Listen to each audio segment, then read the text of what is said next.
Welcome to the American Quarter Horse Association Convention. We are excited to have you here for our annual convention. During convention, member-submitted rule changes will be reviewed, AQHA directors elected, new members inducted into the American Quarter Horse Hall of Fame, and the AQHA Executive Committee will be elected. Needless to say, these next few days will be jam-packed with meetings, banquets, and a lot of fun. Before we hit the ground running, or should we say galloping, we'd like to take this time to quickly explain AQHA's rule change process. Each year, AQHA members submit rule change proposals by December 31st. In order to get an item on a committee's agenda, members fill out a form and submit it to AQHA by the deadline. Once a rule change is submitted, it is sent to the appropriate standing committee. Before meeting as a committee at convention, each committee member receives the member-submitted proposals so they are prepared to discuss and consider with their committee at convention. Members who submit rule change proposals and register for convention have the opportunity to address their proposal with the committee. However, if individuals cannot make it to convention, support materials can be submitted and will be taken into consideration during committee discussion. Committee meetings are open to registered convention attendees and are conducted in two sessions.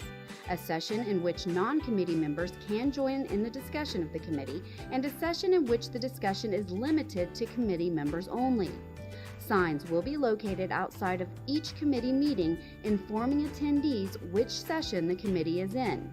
If the committee door has a sign that says Open Discussion, attendees are welcome to speak to the committee about an agenda item. If a committee door has a sign that says Committee Member Discussion, attendees are allowed to only observe the meeting unless called upon to speak. Occasionally, a meeting may move into a committee members only session per direction of the committee or chairperson. Only committee members will be allowed in the room at that time. After each AQHA committee meets and votes on which member submitted proposals to advance or modify and advance, the chairman of the committee presents a report to the general membership at a meeting held on Monday of convention.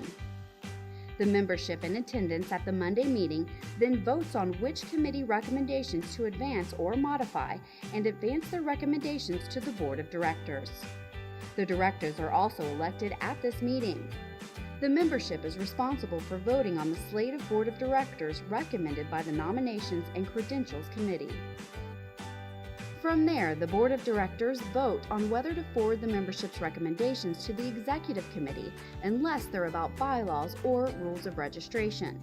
The board has the final say when it comes to the AQHA's bylaws and rules of registration. This year, both board meetings during convention are open for observation to all registered convention attendees. The Board of Directors' recommendations then go to the AQHA Executive Committee to consider during its April meeting. The Executive Committee can approve, modify, table, deny, or send a recommendation back for consideration at the next year's convention. There are various reasons for the Executive Committee's decisions: feasibility of implementing, programming conflicts, budget, and many other reasons are taken into consideration. After the Executive Committee meeting, the new rules and when they will become effective are announced on AQHA.com. The approved rules are also added to the following year's AQHA Handbook. Now that we've reviewed the procedures, let's get down to business and have some fun. After all, this great horse brings us together. Let's use this time to enhance our association for years to come. If you have any questions, stop by the registration desk or visit with an AQHA staff member. We'd be more than happy to help.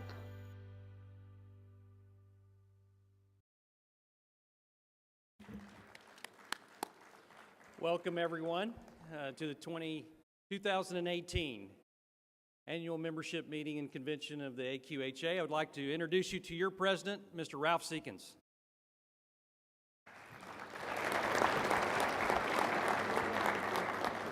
Thank you, Craig. Good morning, everyone. Good to see you here. I live in a time zone 4 time zones away, which isn't quite as much as Switzerland, Marcus.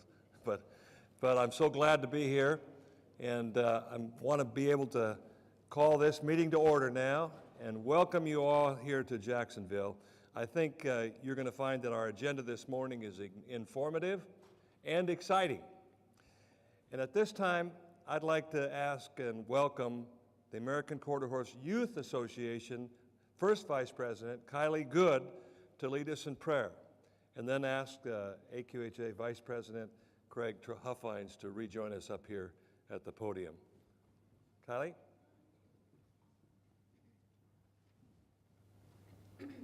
Please bow your heads to pray with me. Lord, we are grateful for the opportunity to join with members and horse lovers from around the globe this weekend. We have been blessed to come together as one association to grow and learn because of our common passion, the American Quarter Horse. We ask that you guide us as an industry, association, and family to glorify you in our actions and words. Thank you for the time we are able to share together and for the opportunity to join together to enhance our association for the future. We ask these things in your name. Amen.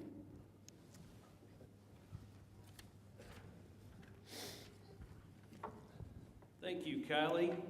It's my pleasure to introduce some special individuals this morning who've had a hand in the success of AQHA.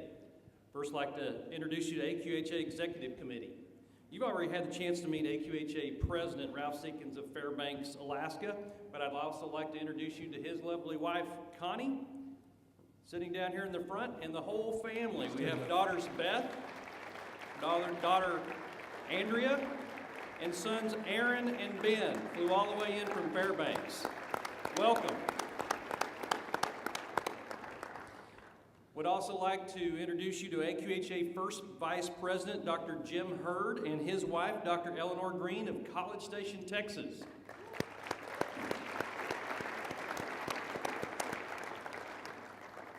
I'd like to introduce you to AQHA Second Vice President and a great ranch family, Stan Weaver and his wife, Nancy, of Big Sandy, Montana.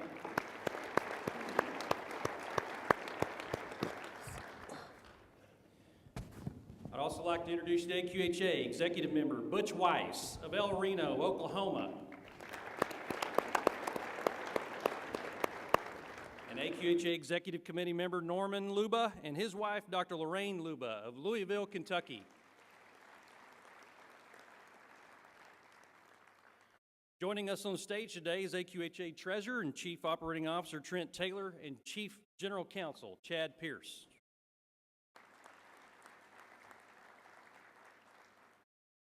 We also have members of our proud AQHYA leadership team with us today. My good young friend, AQHYA President Ty Cornelius of Mount Pleasant, Arkansas.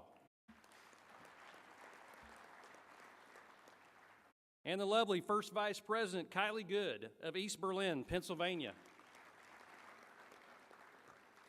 AQHYA Second Vice President Caleb Sturgeon of Beloit, Ohio. And AQHYA Executive Member Alan Hines of Lawrence, Kansas. Before we get started, I'd like to remind everyone that you have little badges, right? You must wear your badges today to be able to attend any of the meetings here at the convention. Also, directors. We will be taking roll call by scanning your badges at both meetings again this year. So you went through the door here, and we had a scanner that logged you in. When you go back outside, they'll rescan you. So make sure you always are wearing your badge so that we can count you. As you well know, that attendance is counted toward future board positions. Now I'd like to welcome the General Manager of the Hyatt Regency Jacksonville Riverfront, Mr. Louis Aloma, to the stage. Louis serves as the General Manager for the region's largest convention hotel and oversees all aspects of hotel operations and works in partnership with the convention, tourism, and development officials to attract more business to the area. We worked very closely with Louis and his staff after the hurricane last year to ensure it was still feasible to have our convention here. As you can see, he and his staff worked diligently to renovate this entire hotel, and we are truly grateful for his efforts. Please help me in welcoming General Manager Louis Aloma to the stage. Congratulations, Louis.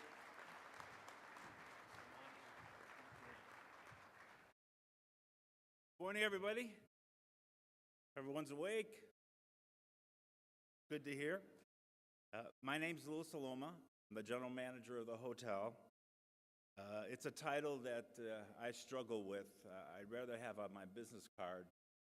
I'm just a guy that works with amazing associates at this hotel, but I just can't get it fit on my card with my fax number, our logo, my cell phone. But that's what I prefer to be called and recognized, someone that works with amazing people. I think you've got to share some of that hospitality since you've been here today. As a backup, I place my business card on each one of your seats. So that's a nice card to have because it has my cell phone number on it, and it's a 24/7 number if you need anything. At this point, after I say that, I always turn my cell phone off because someone will always try to call me and just take me totally out of whack. So I get, after I make my little presentation here, I go back live, so feel free to call. I consider this hotel my home, just like sure you do when you get back home. The only difference between my home and your home is I have 750 more bedrooms than you do, and my kitchens are a lot larger. But I take a lot of stake, I take a lot of pride, as well as my associate, is making everybody here feel at home. So time is here. I can't believe it. I cannot believe it. So welcome to Jacksonville, and welcome to the Hyatt Regency. And I have to say this again, on behalf of our 400 amazing associates, we want you to know how fortunate we are to be able to serve you, and it's given us a great opportunity. We take nothing and no one for granted in this hotel, especially what we've been through. As you know, we were hit severely with Hurricane Irma. A side note is it was 5 days before, after I got here, that I got hit with Irma. So that was a great welcome to the hotel. But it was my second hurricane that I went through, so I think we did okay. But I just want to share a couple of slides with you and show you the, show you how our associates take nothing for granted in this hotel. This hotel has a lot of spirit, and I hope you've seen that in the last few days. Before I share these pictures with you, I want to recognize Karen and Cheyenne, who came here prior to the hotel being renovated, and I just can't thank them enough for their openness, most importantly, their vision, and the trust and the commitment to our hotel to keep our associates working. It meant the world to us. So the first slide, as you see, this was at the height of the hurricane, and it was what they call the perfect storm. It was a 6-foot surge just when the tide came in, and then we had 25 inches of rain. If you notice that picture, those are the benches in front of the hotel, and a little bit further down, that's Morton. It's not a beach, no place to surf. That was the front of our hotel. The second. So when we were giving Karen and Cheyenne a tour, I showed them this lobby, and before they went into the lobby, I said, please keep your great vision and trust in us. And that's what they walked into, and they had a guy in a pinstripe suit telling them that we're going to make it, it's going to look amazing, we're going to be ready for you. But that's what it looked like. That wall all the way at the end, that was the front desk. And the columns to the right were parts of the restaurant. So you can see we had to put all new flooring in. Everything had to be gutted out. We demoed everything. And the hotel, the lobby was ruined from the front door all the way to the loading dock. The loading dock looked like a swimming pool. But we came back, so I wanted to recognize again your vision, and thank you so much for sticking with us and believing us. Meant a lot to us. I don't usually add props when I present, but as a tribute to the Quarter Horse Association,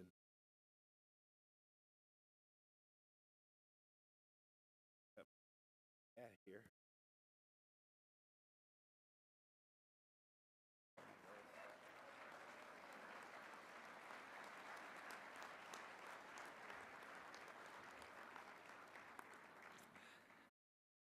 I'm not sure I want to give it back, but I think I have to.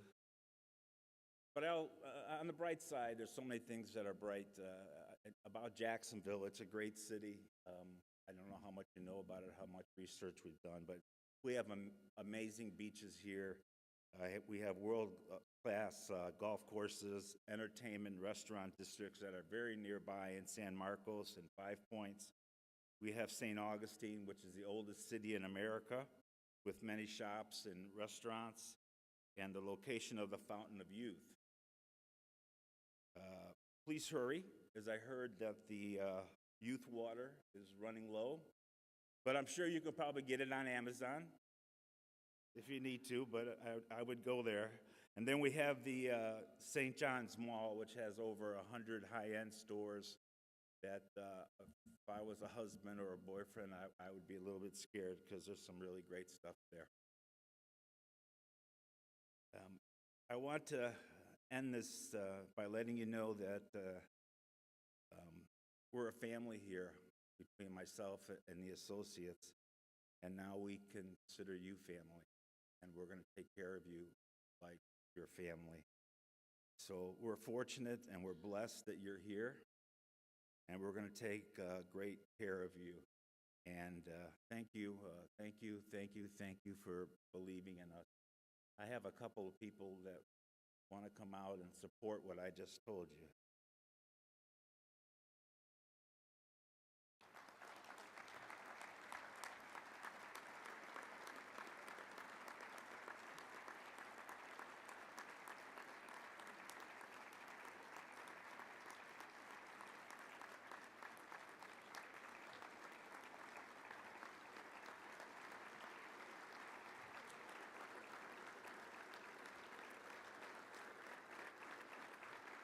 That you're also very kind, but we wanted to bring them out so we could clap for you, and thank you again for keeping us all working and heading in the right direction. So we want to thank you.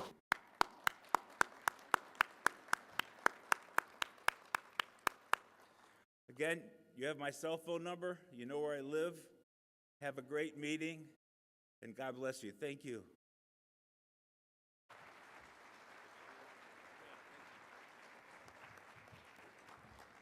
Well, we want to thank Lewis. We've been talking the last day and a half about customer care, and boy, you're talking about going over and above and a top of care for us, and what a wonderful venue. If you were there last night on the balcony, what a beautiful evening. So we're blessed that they were able to pull this together in just a few months. Justin Billings, are you here? Justin, that looked like your hat. Your assignment is to show Lewis how to properly attire that hat on top of his head, okay? We'll get you squared away, buddy.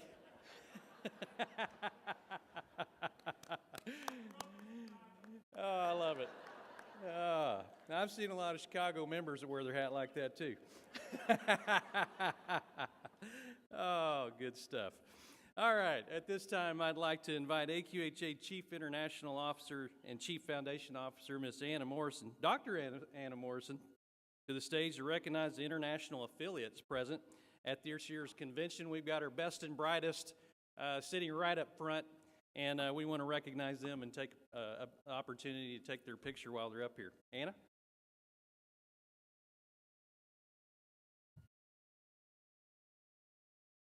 Sandy, I think I need your stool. This podium's a little tall. Good morning, everyone, and thank you, Craig.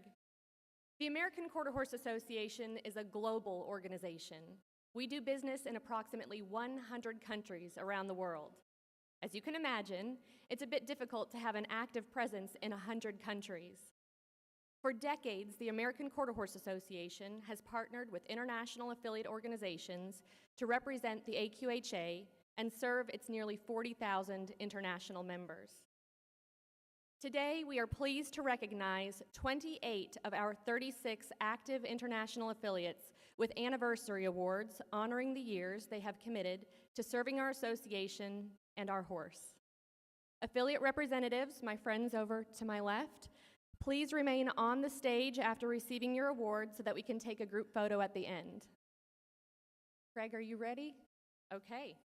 Well, first, representing Argentina, please welcome to the stage Affiliate President Jose Ignacio Nacho de Mendiguren. Argentina has been an AQHA international affiliate for 38 years.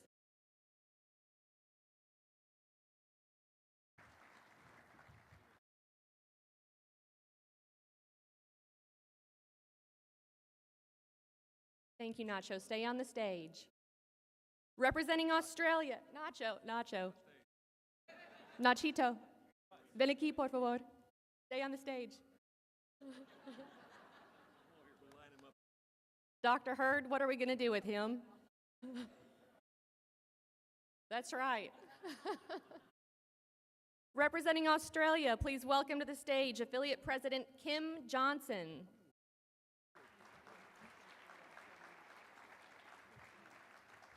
Australia has been an AQHA international affiliate for 46 years.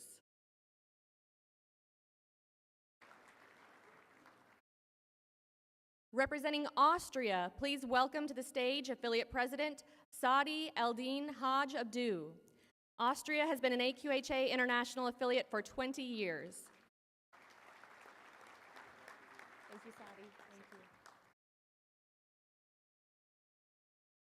Representing Belgium, please welcome to the stage International Director Sigrid van de Born. Belgium has been an AQHA international affiliate for 29 years.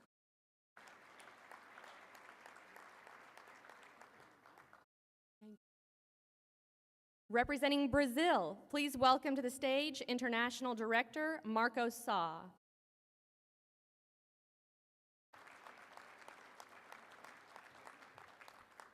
Brazil has been an AQHA international affiliate for 49 years. Thank you.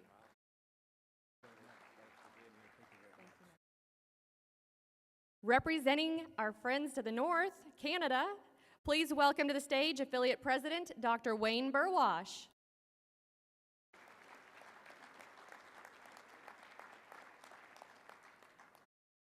Canada has been an international affiliate for 62 years. Representing Colombia, please welcome to the stage Affiliate Secretary Patricia Hyatt.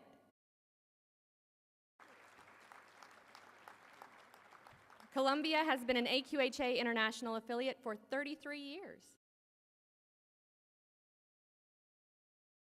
Representing Costa Rica, please welcome to the stage International Director Victor Wolf.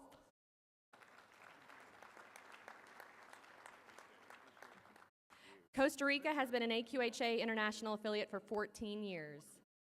Representing the Czech Republic, please welcome to the stage Affiliate President Lucy Ledecka.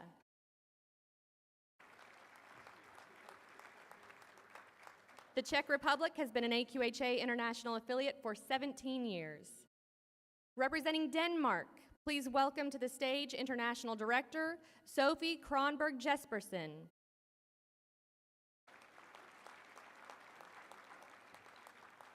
Denmark has been an AQHA international affiliate for 23 years. Representing the Dominican Republic, please welcome to the stage International Director Fontley Garrido.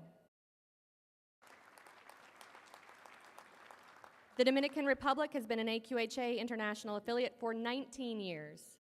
Representing France, please welcome to the stage International Director Michelle Fender. France has been an AQHA international affiliate for 37 years. Now representing Germany, please welcome to the stage AQHA Director Marcus Rensing.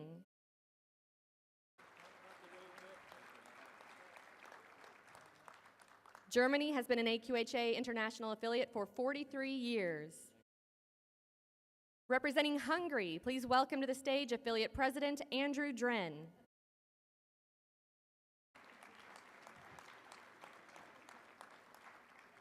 Hungary has been an AQHA International Affiliate for 21 years. Representing Israel, please welcome to the stage International Director Rudy Shadmut. Israel has been an AQHA International Affiliate for 16 years. Representing Italy, please welcome to the stage AQHA Judge International Director Ricky Bordagnone.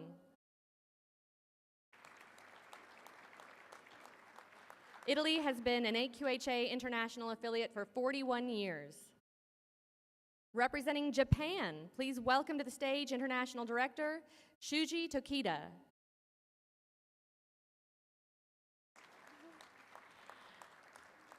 Japan has been an AQHA International Affiliate for 8 years.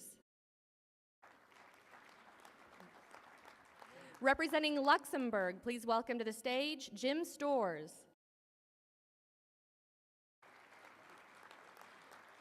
Luxembourg has been an AQHA International Affiliate for 25 years.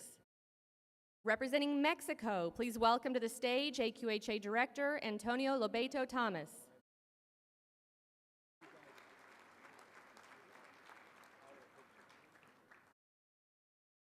Mexico has been an AQHA International Affiliate for 50 years.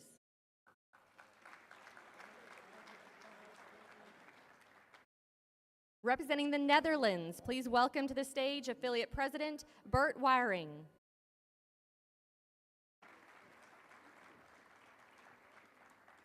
The Netherlands has been an AQHA International Affiliate for 32 years. Representing Norway, please welcome to the stage International Director Lena Opsahl.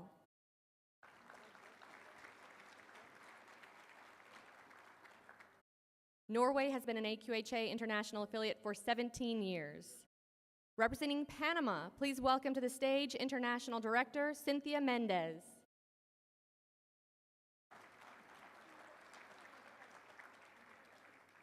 Panama has been an AQHA International Affiliate for 19 years.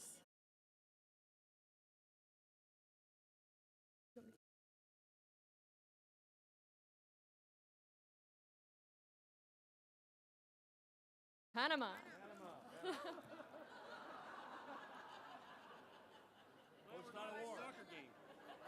No kidding.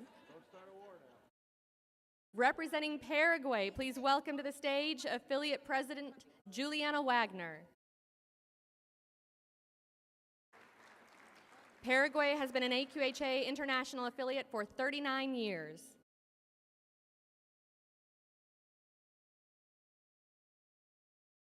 Representing Poland, please welcome to the stage International Director Mariusz Suich.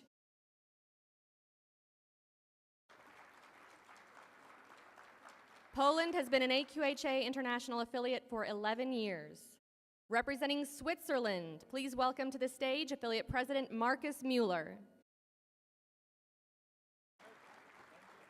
Switzerland has been an AQHA International Affiliate for 34 years. Representing the United Kingdom, please welcome to the stage International Director Lucy Adams. The United Kingdom has been an AQHA International Affiliate for 44 years. Representing Uruguay, please welcome to the stage International Director Alvaro Martini Carrena.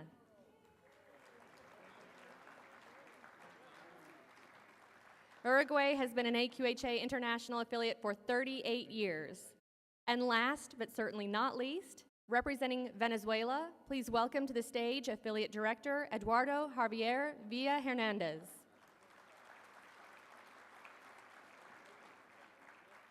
Venezuela has been an AQHA International Affiliate for 31 years. Friends, we are so incredibly grateful for the work that you do. We are so very pleased to recognize your efforts today. On behalf of the AQHA and the AQHA International Department, we thank you sincerely. Thank you.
Well done, Anna.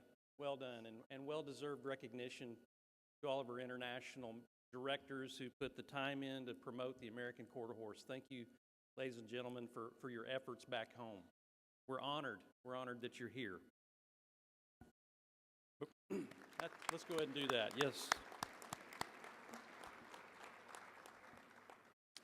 Before we introduce our corporate partners, we have a few special presentations this morning. Presenting the awards is AQHA President Ralph Seekins. First, we'd like to recognize our AQHA Ranching Heritage Breeder of the Year, Craigo Cattle Company of Belfuge, South Dakota. Craigo Cattle Company.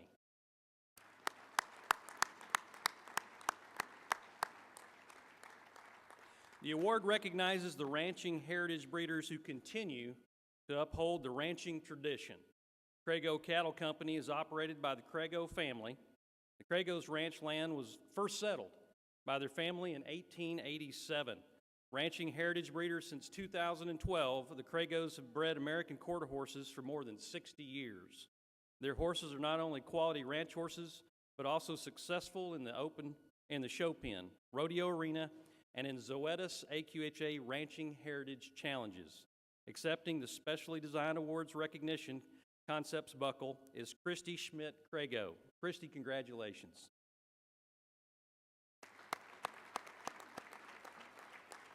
Presenting our next award with Ralph is Sally Antman with Zoetis. To honor the contributions ranch horses have made to the heritage of the American quarter horse each year, AQHA and Zoetis award the Zoetis AQHA Best Remuda Award. The recipient of the 2017 award was AQHA Ranching Heritage Breeder, Silver Spur Operating Company, located in Encampment, Wyoming. The Silver Spur operation encompasses 4 Wyoming ranches, 4 Colorado ranches, the historic T.O. and Bell ranches in New Mexico, and feedlot and farming operations in Nebraska. They work to produce big bone capable horses that will withstand time as working ranch horses. The horses also possess the athleticism, cow sense, and stamina seen in top-notch performance horses. Please help me in congratulating the Zoetis AQHA Best Remuda Award winner, Silver Spur Operating Company. And here joining us on stage is Colton Miller, the General Manager in Wyoming. Colton?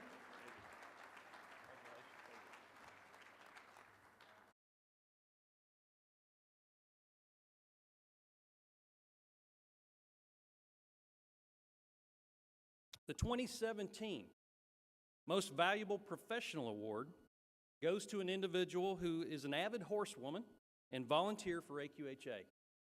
She has selflessly given her time and knowledge to her fellow members and continues to advocate for the American quarter horse through her involvement with organizations such as the National Reining Horse Association, the National Snaffle Bit Association, the National Cutting Horse Association. Our 2017 Most Valuable Professional Award goes to Gretchen Mathis of Harwinton, Connecticut.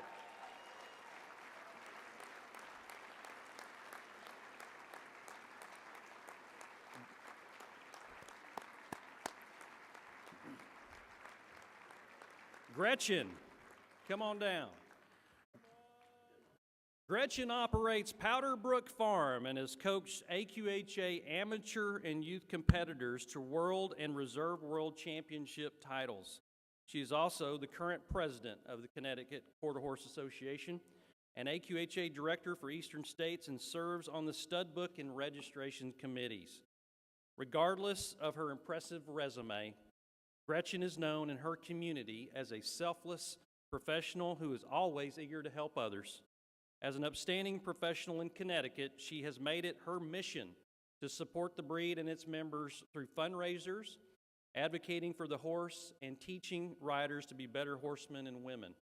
The commitment and excellence she has demonstrated over time has earned her the honor of being named 2017 AQHA Most Valuable Professional. Please help me in congratulating again Ms. Gretchen Mathis.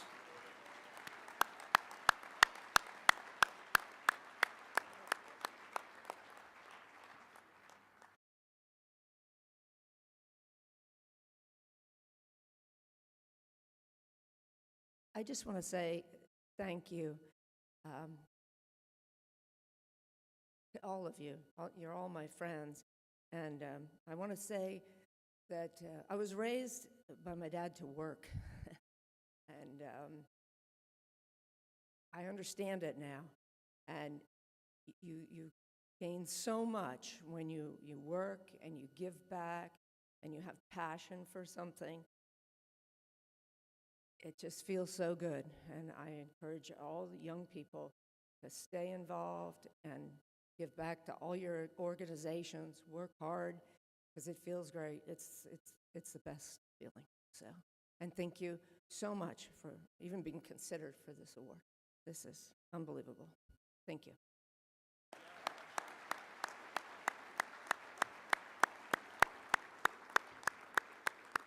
Congratulations again, Gretchen. Well deserved. Before we move on to our next award, I'd like to direct your attention to the screen as we highlight our past professional horsemen and women of the year. These individuals have shared their knowledge, talent, and skills with us throughout the years. And today, we not only honor our newest award winners, but also all of our past recipients.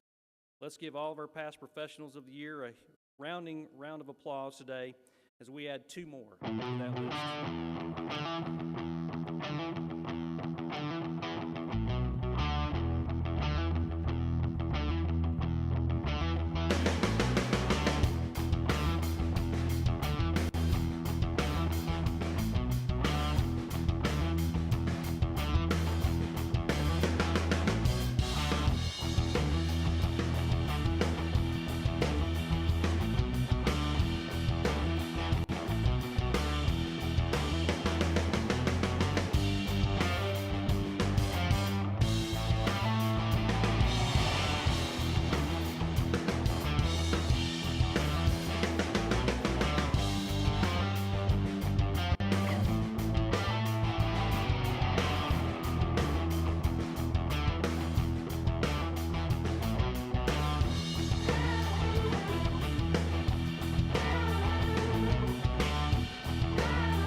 There's your professionals.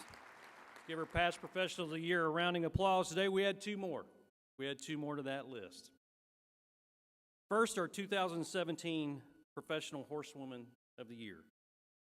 This year's winner of the Professional Horsewoman of the Year award has served AQHA for more than 45 years as professional horsewoman. In her time, she's been involved in all aspects of the industry as a judge, a trainer, a mentor, a coach, and a volunteer.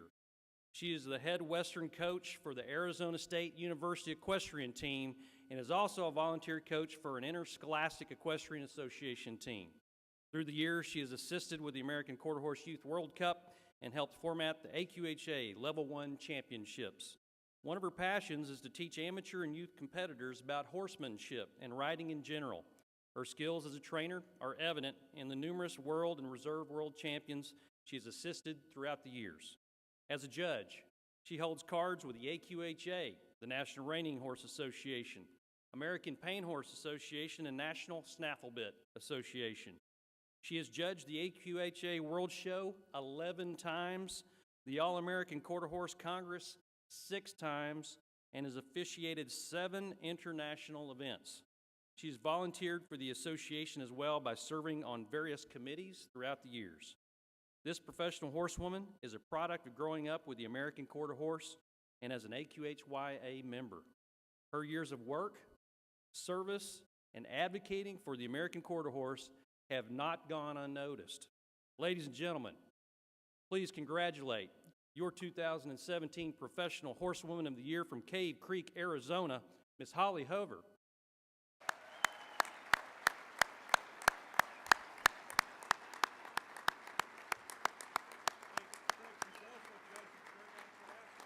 Yeah.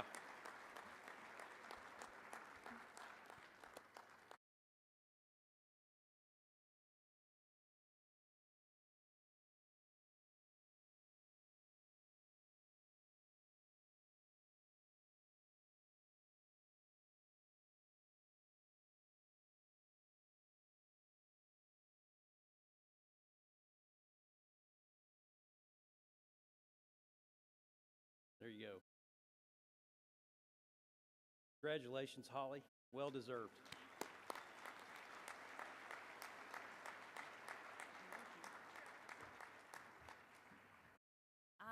I am so very excited and so very surprised by this.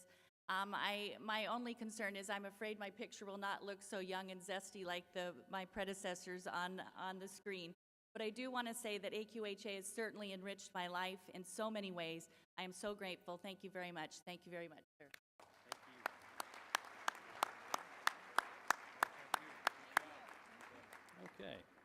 Okay.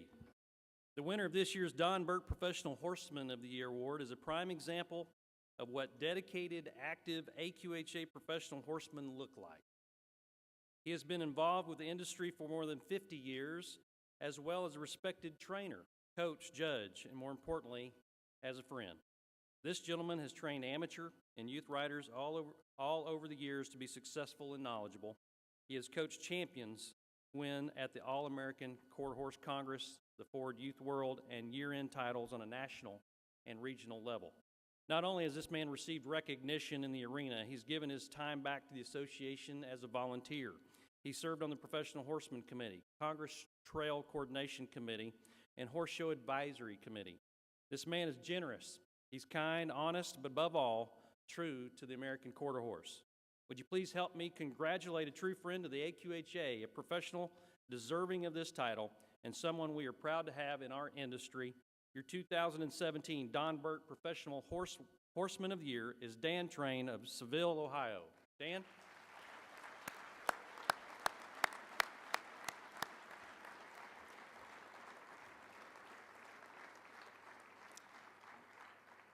Unfortunately, Dan wasn't able to join us today because he had knee surgery earlier this week. We want to think about him as he heals up and gets back on his feet. But we will also be honoring Gretchen, Holly, and Dan at the AQHA Awards celebration next November associated with our World Show. And now for our partner presentations. Our industry is blessed to have the support of companies who share our passion. These partners contribute more than $6 million directly into the events and programs for you, our members, the members of our great association. Let's meet some of the people who make it all happen. As I call your name, please stand. Please hold your applause until we have them all introduced. And what I'd really like for you folks to do is come up and meet these folks during the course of the week, because they put their money into our industry so that it can be sustainable, so they can support our passion. And they're great people. We get a chance to meet and greet with them and strategize as business partners throughout the course of the year. Welcome from Adequan, Tracy Nelson. Tracy. From Ford, we have Brooke Hitchings and MJ Ahmed.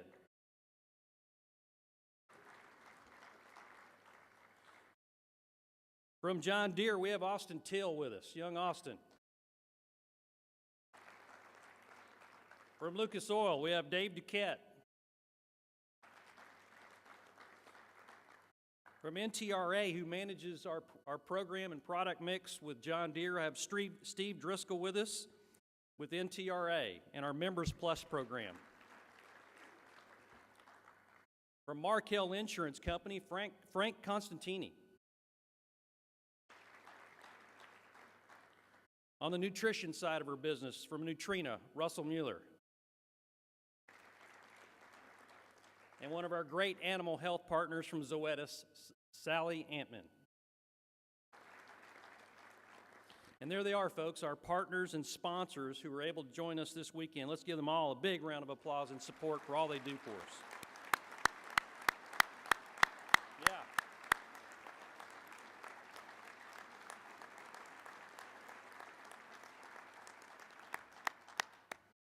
Okay, I'm going to ask Anna to come on up and help Ralph. Will you please join me for these special presentations?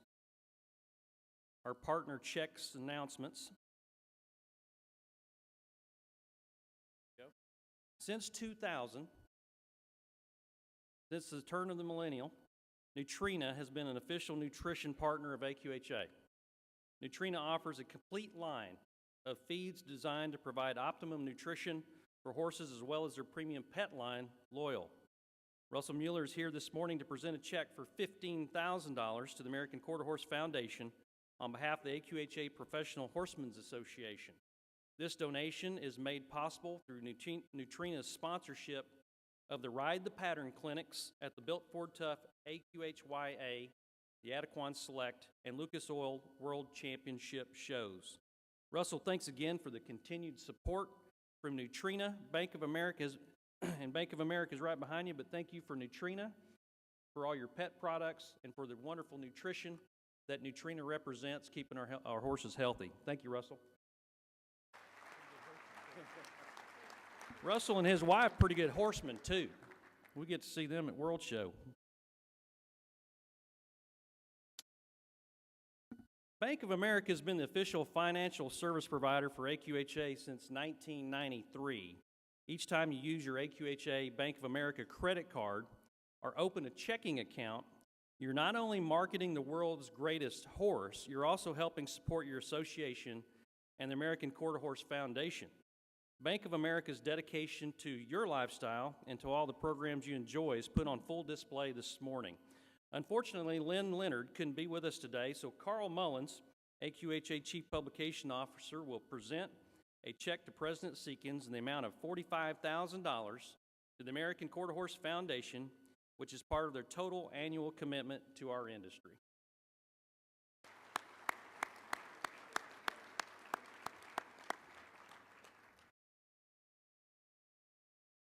The health and well-being of our animals is important to everybody in this room. We just had a wonderful welfare committee meeting Thursday morning, and protecting our horse is number one. I know it's number one in your hearts and minds. Zoetis is the official equine vaccine provider of AQHA and has a portfolio of products to help keep your horses healthy. Zoetis will honor their dedication to our industry by contributing a check for $10,000 to the American Quarter Horse Foundation Equine Research Fund. Presenting the check on behalf of Zoetis is Sally Antman. Thank you, Sally.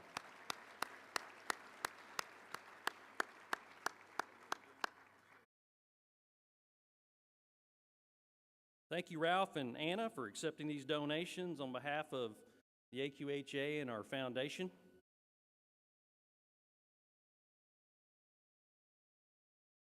When you sat down this morning, you had a flyer in your chair promoting the new AQHA travel program. As an AQHA member, you're eligible for travel and entertainment discounts, specifically hotel discounts. Each time you book a hotel through this portal, AQHA will receive a return. It's simple to sign up and to start saving now. Just go to AQHA.com/travel. And you can register today. Not only is this going to help you, we predict maybe a couple of nights out in a hotel might pay your membership. And we get proceeds coming back into the association as well. So we'd like for you to use that as you make your travel plans throughout the course of the year. Let's give another round of applause to all these partners who have generously supported your association and your programs. And a reminder, the only way AQHA's corporate partners are able to make gifts, contributions, and support the programs you enjoy is because you purchase their products and services. Anytime you have the opportunity, please support the brands that support your industry. The notice to AQHA members of this annual meeting was published in the January-February issue of America's Horse, and I've been advised that this morning at about 7:30 a.m. we had 683 AQHA members with voting privileges who registered for convention as of, I believe it was this morning, 7:30. When you received your registration packet, you were given the guidelines for this year's meeting, as well as the agenda for the general membership meetings which are included on the convention schedule. Both the guidelines and agenda were approved by the AQHA Executive Committee. Therefore, those guidelines and agendas will be followed during this convention. In addition, President Seekins has appointed the AQHA Executive Committee to approve the minutes of this convention. At this time, we'd like to recognize our 2018 Directors Emeriti. The Directors Emeritus position was established to honor directors who have served 10 cumulative years as an AQHA director and are now at least 65 years of age. Please come forward as I call your name. We have 6 individuals elevating to Director Emeritus today. From Amarillo, who couldn't be with us today, Tom Bivens. Tom's AQHA service includes having been on the Finance Committee, Nominations and Credentials Committee, and the Youth Committee. He currently serves on the Foundation Committee. Tom had a little shoulder work here recently and couldn't make it out. David Floor. Come on down, David.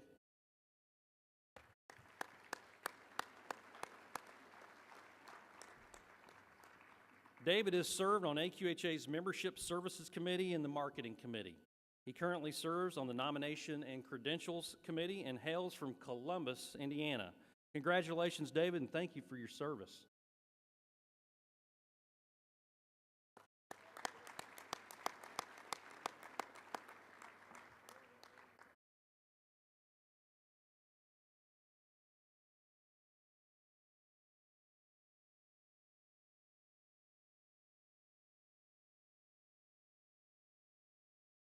From Augusta, Kansas, Starlet Hunt.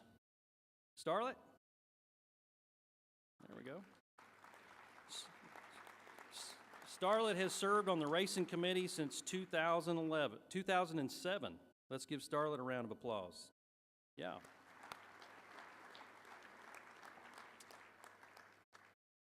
From Denmark, Paul Moeller. Come on down, Paul. Paul has served on the International Committee since 2007. Congratulations. From Turner, Oregon, David Nelson.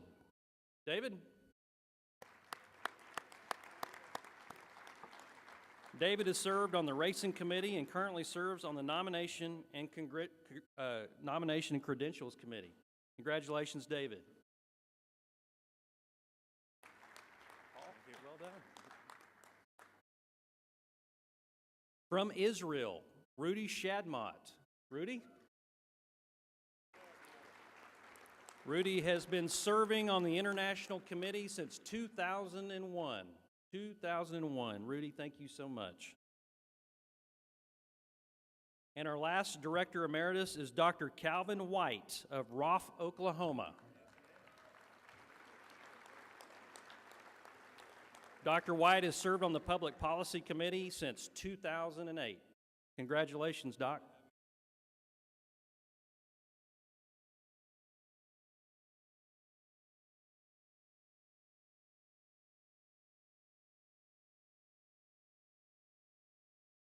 All right,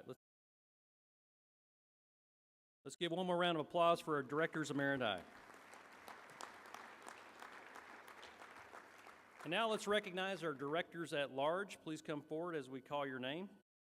These individuals have served AQHA faithfully for a minimum of 15 cumulative years, and we have 4 individuals elevating today to Directors at Large. She couldn't be with us today, but the lovely lady that's worked with us on the foundation, Miss Ruth Dismute Blakely, elevates today.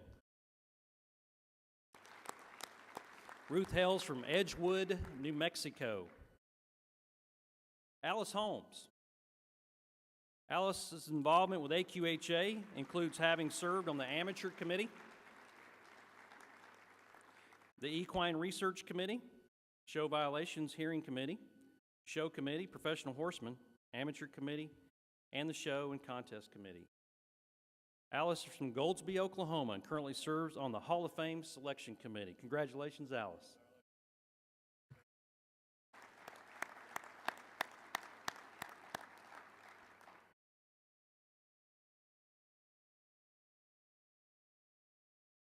From Port Allen, Louisiana, Sean McGee. Come on down, Sean.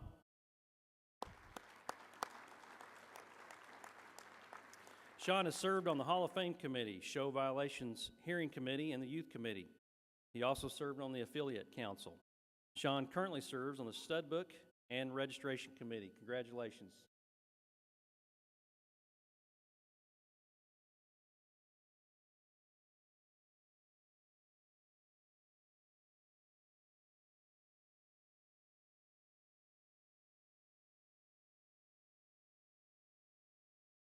And finally, from Death, Nevada, Laurel Waddle, who currently serves on the Youth Committee.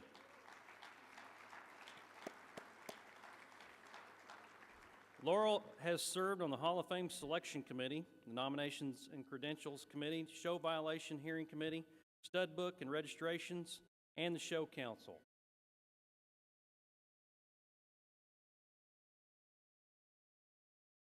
Thank you, Laurel.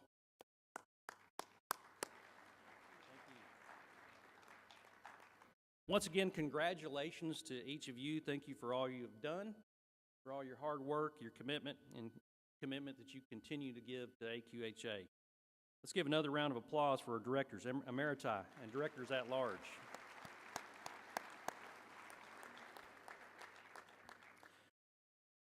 Before we move on, I'd like to take a moment to remember our friends who passed away since our last convention. These individuals truly made an impact on our industry and are greatly missed. Director at Large, Joyce Wyatt of Slippery Rock, Pennsylvania, was an AQHA life member. She became an AQHA director in 1985 and elevated to Director at Large in 2005. Joyce served on the Show and Contest Committee and the Hall of Fame Selection Committee. She was an AQHA approved judge for 27 years. Director Emeritus Genevieve Jessie Mathis of British Columbia, Canada. Genevieve Matheson became an AQHA director in 1983 and elevated to Director Emeriti in 1994. Genevieve served on the Marketing Committee and the Show and Contest Committee. She was an AQHA life member. Honorary Vice President Don Jones of Fredericksburg, Texas. Don served the association as Executive Secretary from 1968 to 1976. This year we lost a great one. AQHA past President Jim Shoemake of St. Louis, Missouri. Jim Shoemake became an AQHA Board of Director in 1994 and was nominated to the Executive Committee in 1998. He served as a Racing Council member and became AQHA President in 2002. He also served on AQHA International Committee, Nominations and Credentials Committee, and the Public Policy Committee. Jim was also an AQHA Life member and 20-year cumulative breeder. He was inducted into the Hall of Fame in 2008. Director at Large, Suzanne Rogers Nelms of Houston, Texas. Suzanne Nelms became an AQHA Director in 1988 and elevated to Director at Large in 1996. Suzanne served on many AQHA committees, including the Show and Contest Committee, the Racing Committee, the Membership Services Committee, and the Hall of Fame Selection Committee. Lost a good friend this year in AQHA past President Peter J. Cofrancesco III of Sparta, New Jersey. Peter was a 20-year cumulative breeder and an AQHA life member. Peter served on the Public Policy Committee, the Nominations Credentials Committee, the Affiliate Council, and the Foundation Council. Peter became an AQHA Director in 2001, was nominated to the Executive Committee in 2008, and became AQHA President in 2011. Peter was inducted into the Hall of Fame this year in 2017. Director Emeritus Willard Arthur Rhodes of Southern Pines, North Carolina. Willard Rhodes served on the Marketing Committee, Finance Committee, and was Foundation Council member. Willard was an AQHA Life member. He became an AQHA Director in 1977 and elevated to Director Emeriti in 1990. Director at Large, R.C. Punch Jones. R.C. Jones, also known as Punch, became an AQHA Director in 1981 and elevated to Director at Large in 1996. Punch served on the Stud Book and Registration Committee and the Racing Committee. Punch was inducted in the American Quarter Horse Hall of Fame in 2008. And Honorary Vice President Thomas Little of Kalispell, Montana. Tom Little became an AQHA Director in 1980. He served on the Membership Service Committee and was an AQHA Life member. Tom was nominated to Honorary Vice President in 1989. Please join me in a moment of silence to honor these individuals along with all of our family, friends, and beloved horses who passed away this year.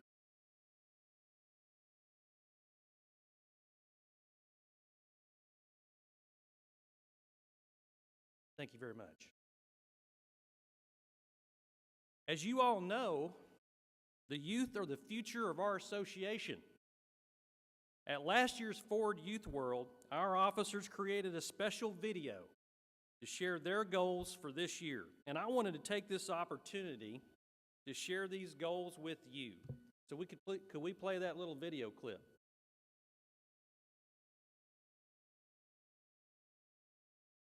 My name is Olivia Tordoff, and I am your current AQHA Executive Committee member. I'm from Columbus, Ohio, and I plan to make an impact by growing our association through the usage of technology and our common love for the American Quarter Horse.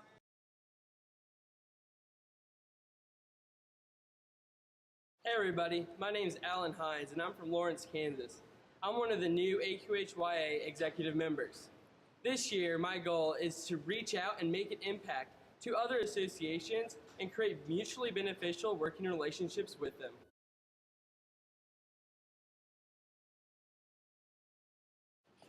Hi, I'm Caleb Sturgeon, your AQHYA Second Vice President. This year, my plan is to improve communication nation and worldwide to further benefit AQHYA.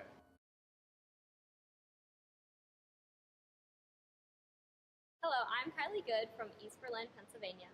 I am your AQHYA First Vice President, and I want to reach out to the youth this year and offer more community service projects on a local and national level.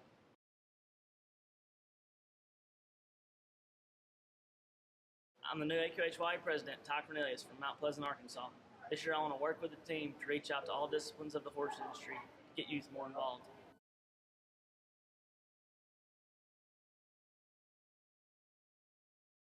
All right, how about those young people? You bet.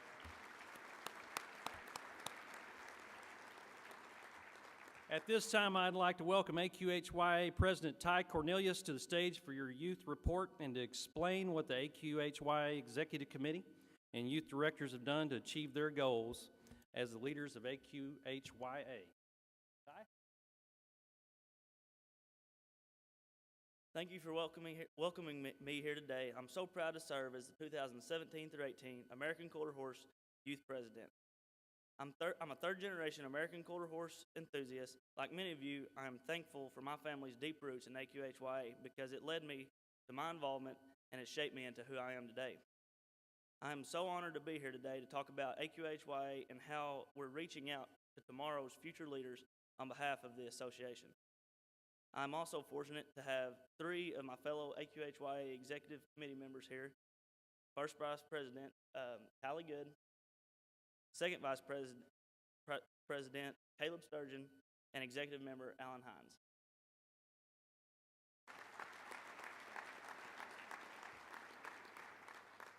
On behalf of the AQHYA Board of Directors, I'm happy to share what we've been busy working on and to update you on the goals mentioned in the video a moment ago. In early 2017, the Youth Board launched the youth theme, Reach Out. Reach Out became our unified goal and common mission for our members. Throughout all of last year, we reached out to excite members about youth programs and opportunities such as the Young Horse Development Program. We encouraged those around us to inspire and mentor younger AQHYA members during the Youth Excellence Seminar and we prioritized a service project and were humbled by the opportunity to serve food to insecure students in the Texas Panhandle. We carried the heart of service forward during the Youth World Show and provided nearly 800 pounds of food to the Regional Food Bank of Oklahoma. And finally, we grew both as individuals and together as an association when we challenged ourselves to take steps towards expanding AQHA's reach by including youth from 5 other associations at last year's Youth Excellence Seminar. As we approached 2018 and we were asked to start brainstorming on a new youth theme, our goal to reach out, encourage involvement, and grow new members was still the forefront on our hearts and minds. We knew we still had a lot of work to do, and many of our goals were still in progress. Even more importantly, we could really feel the energy and excitement from the youth members everywhere as we joined to reach out and grow AQHYA. So in January, we rolled out the theme that really capitalizes on the best of that vision and gains some momentum. We've challenged AQHYA to reach out and amplify. We believe Reach Out and Amplify will encourage youth to take their passion to the next level by amplifying their involvement with AQHA. We want them to attend a new event they've never been to, apply for a program that will push them, and to grow through leadership development, and to also share their passion for the American Quarter Horse with someone new. You may have seen footage from our 2017 guest keynote speaker, Dr. Rick Grigsby, who inspired us all to challenge us to be kind, honor our guardians, be a servant leader, do the job right, and perhaps most importantly, make an impact, not just an impression. Thinking back to the video of our executive committee's reach out goals, I'm happy to share how our AQHY committees have been working hard to ensure we are making an impact, not just an impression, on our association. Our outreach committee is continuing to build and maintain relationships with other equine-related associations. Nearly 20 youth from other associations attended last year's Youth Excellence Seminar. We also hosted a youth panel discussion for youth members and membership and trends of the equine industry. This year's outreach committee has built on that and has reached out to more than 20 youth organizations and extended special invitations to this year's Yes Conference. With the exciting addition of the 13 and under classes at the Ford Youth World, our Youth World Show Committee has been busy fielding questions and building excitement for our young members in the organization.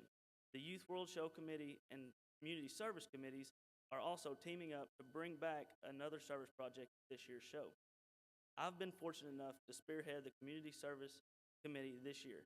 I believe leaders succeed when they empower and serve others first. But it's not just me. The idea of servant leadership has become one of the more talked about concepts in the association. Because of our powerful experiences implementing service projects at Yes and Youth World, I am extremely proud of this initiative. This year at Yes, we'll be partnering with an organization called Books in a Blanket, which is an incredible nonprofit promoting literacy and well-being for young students. Even better, it was started and led by 2 young girls who believed they could amplify their community through service. The AQHA Public Policy Committee has been working to increase awareness and importance in the legislation of Washington, D.C. Last May, the committee conducted a survey to learn more about our youth members' interest in laws and policies impacting the industry.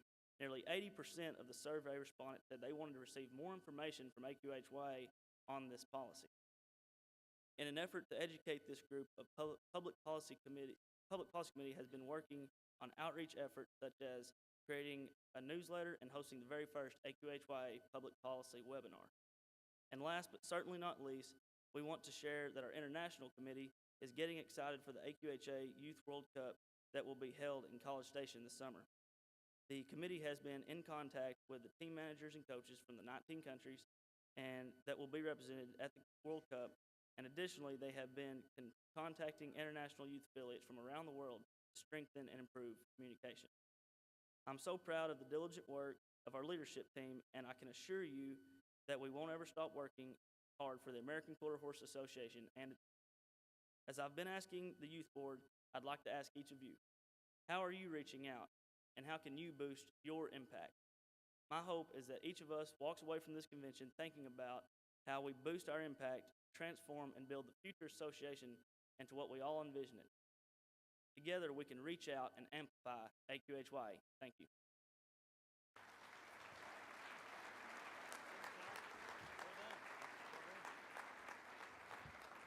Thank you, Ty. This time I'd like to ask President Seekins back to the podium to address the membership.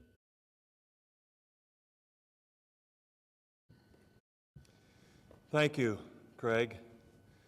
It is really fun to see so many of my AQHA family here. Had a chance to meet many of you last night, shake hands, renew our acquaintances. You know, it was 25 or so years ago when my daughters, who are here tonight, this afternoon, I guess it's still morning, isn't it? Forced me back into horses. I grew up with them, but a long time I couldn't afford them. And we met a couple of judges that came to Fairbanks for a show, Larry and Nancy Powell from Indiana. Many of you know Larry and Nancy, I'm sure. Great people. I was taking care of the grounds and running around where my daughters were telling me where I had to go. They've never quit. And got to know Larry and Nancy. And Larry mentioned to me, he said, "Ralph, have you ever been to an AQHA convention?" I said, "I didn't know there was one." I had no idea. He says, "Why don't you come next year? I'd like to introduce you to a few people." So Connie and I came. And Larry introduced me to a guy named Rob Brown. Where's Rob? I know he's here somewhere, right over there. Rob Brown and his wife Peggy. Said, "Rob, this young man needs to be on a committee at AQHA. Would you put him on a committee?" And Rob Brown said, "Okay, where do you want me to put him?" He said, "Put him with me on the marketing committee." So you can blame Larry Powell and Rob Brown for me being here with you today. But that started me meeting so many of you, so many of my family, that we're all joined together by the love of the American Quarter Horse. And so with that, I see so many faces out here that have meant so much to me and my family. And with that, being off script, sorry, Sarah, she told me not to get too far off script here. I just wanted to let you know that it's you guys that can bring more of your friends and the people you meet to be part of the family. And I would encourage you to do so. I met so many good people, so many good people. Some of the presidents actually came to Alaska. Jerry Wyndham came up there. Ginger Highland almost killed me trying to keep up with her, you know. And every one of them kept making American Quarter Horse Association stronger in our family, in our state, and I'm sure they did it other places as well. You know, this isn't my first time in Jacksonville. There's a picture that I have here of the first time, which was a little more than 72 years ago. That's my father, my mother, my brother Larry, and I'm the one that's camera shy. And my dad was stationed here in World War II in the Navy. He was a navigator instructor.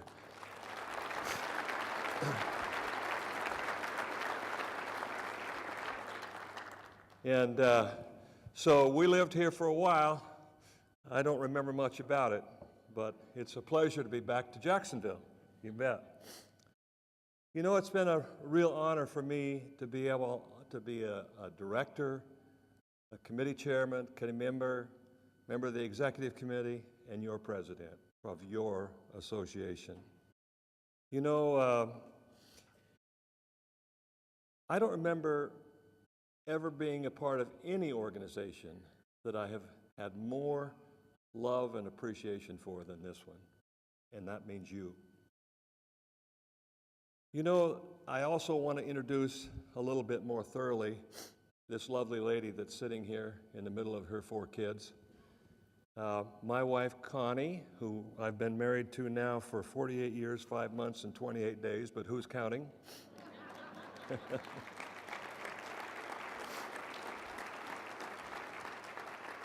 The mother of my 4 children, first was Aaron. Aaron, stand up. He works with us. Next was Ben, Big Ben. He might be bigger than me, but I'm still tougher. Then was Andrea, my first daughter. Andrea, by the way, is a member of the Professional Horsemen Association. And my daughter Beth, who's well, stand up, Beth, stay there. We only had 4 because we didn't have risk having another one like Beth, and there's grandchild number 18, Nathan. A little bit about Connie. Let's take a look at a couple pictures there. She's also my hunting partner, and that is a .44 Magnum she's carrying around her belt, so you know why we've had a successful marriage for so many years. And you know, over the years, she got involved with a little bit with horses because her daughters did. And that was when she was doing a little showmanship. I won't say when that was, but next, let's see, where's that clicker? I got to find it up here. Here we go. And I think green is the next one. This was Connie's horse that she had for years. One that Larry Powell actually ended up kind of being in the involvement of helping us find that horse. And that horse, unfortunately, had a little problem, and we don't have any surgical facilities in Fairbanks, and we kind of had to put him down, and that kind of left Connie in the doldrums, so to speak. But after about 15 years of helping her daughters, her grandkids, and her 4-H kids, and her therapeutic riding program kids, Connie's back.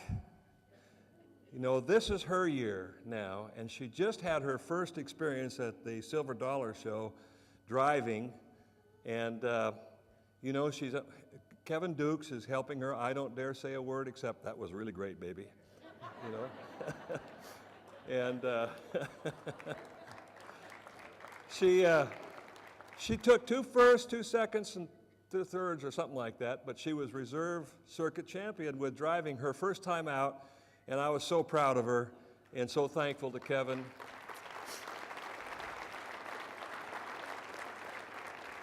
Where's Lori and Rick? Right there. Thank you so much for letting us lease your horse for Connie for her year. This is Grandma's year, and so she's been following me around. It's my turn to follow her around. And I just wanted to say how, you know, I could not have done half the things in my life or less without the help of that wonderful lady. So, okay. Beth, you remember this picture? That's my daughter Beth. That was the first grand champion that she won with that particular gelding, which was her youth horse. He was an AQHA champion, a youth supreme performance. He did a lot of things. And then her daughter actually rode that horse for a little bit. We had to pass him on to equine heaven at 30 years of age last summer. It was a real traumatic thing in our family. But that is one of the reasons that we are here with our family. That horse was the uniting factor.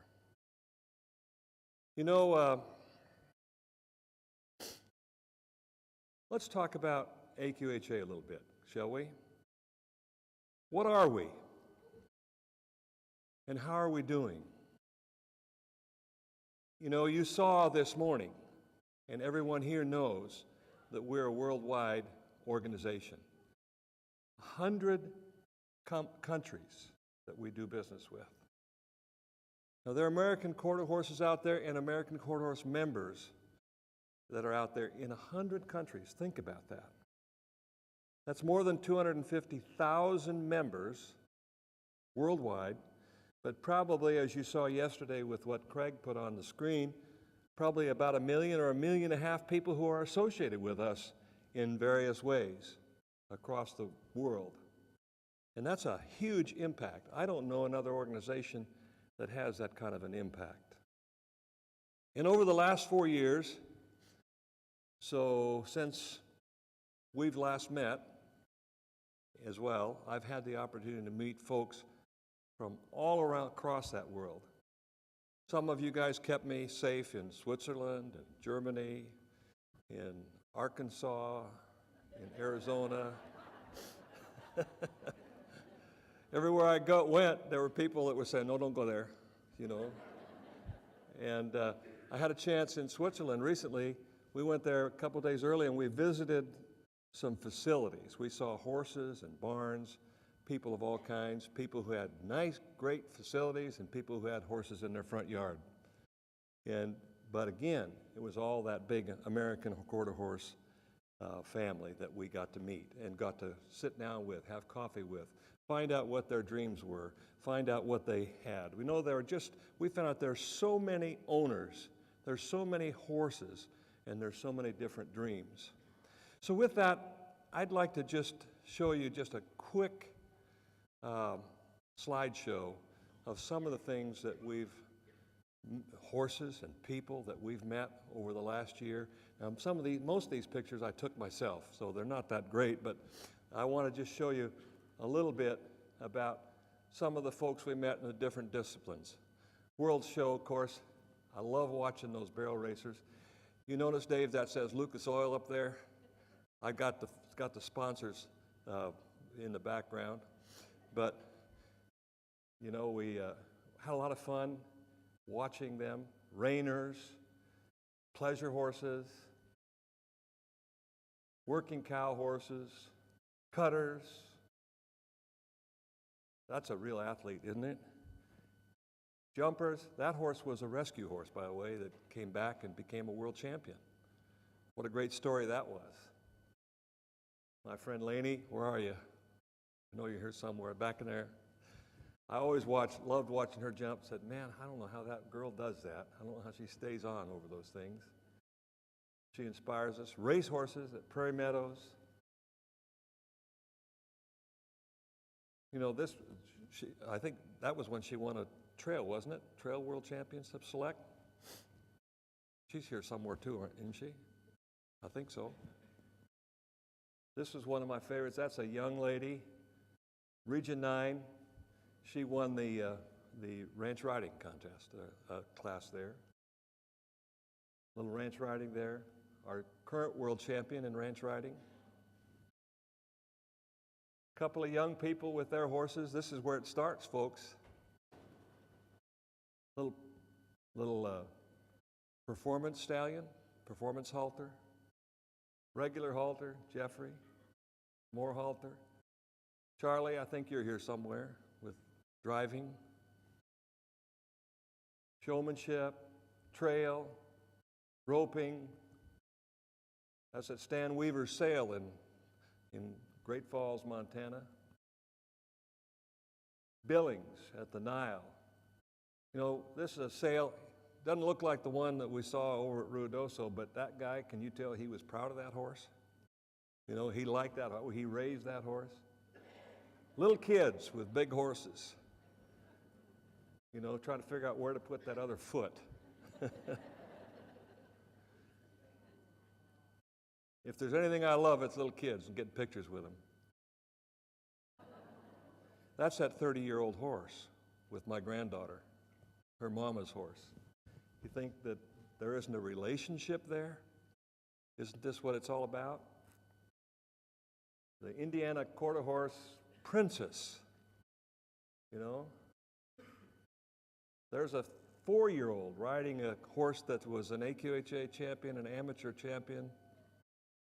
I mean, isn't this what our horses are, why we love them? For these reasons? Some more kids, South Dakota, youth kids in South Dakota. That's a little guy that his brother bought him that horse from the money that he had earned with his 4-H project.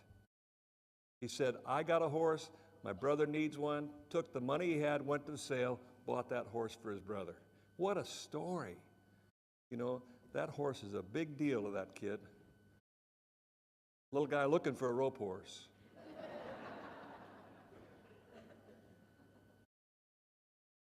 That's Stan Weaver's grandson. Again, how many generations is that, Stan? 4? 6. 6 generations of quarter horse people. And that kid was a hand. He was handling those horses, getting them ready for the ring. That's Switzerland. Man, I'm telling you what, they built that place on the side of a hill. I could not believe it. Marcus, that was really fun. Thank you for bringing us there to these people. It was so much fun. We saw their horses, then we had cake and coffee afterwards. And, you know, once again, our worldwide family. Washington State. This was at the European Championships. You know, we had a great time there. You remember? Yep.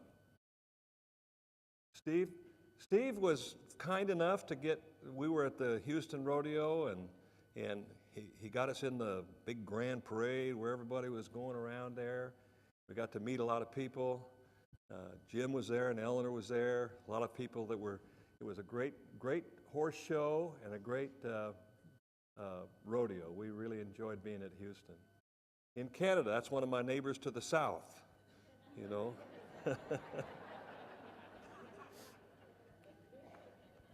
I always like going to Texas, too, one of those cute little southern states. See?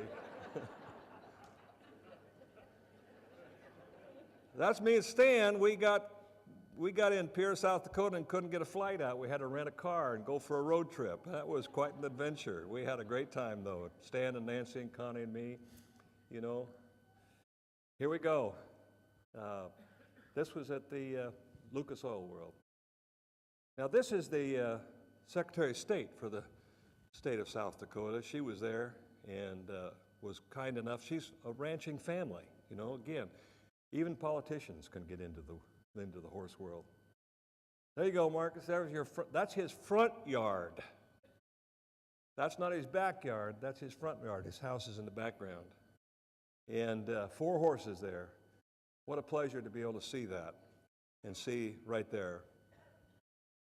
Here we are in another facility in Switzerland, and I'll tell you what, that was a fancy facility. They had a little pipe in the corner of each stall. You'd move the Renault over there, flip the lid, and it would off to a dumpster. I'll tell you what, my wife wants one of those, but I can't afford it. And my friend Jim Hunt, you know, what a great guy. You know, he put on a show. They did. They had 40, 50 people there the year before. He went out and called all these people, invited them to come in, recognized their 50-year breeders and all the folks. 450 people there. What, Jim, was it 130 new members in that one night, something like that? What a show. I mean, you affiliates want to know how to put on a great annual convention, go see Jim Hunt. You know, he did it. But you know, that just gives you a little bit of a view of where we were and what we've done over the last year or so. And you can see from some of those pictures, we are clearly a multifaceted organization. And our prime mission is to meet the challenge of being a truly global, service-oriented operation.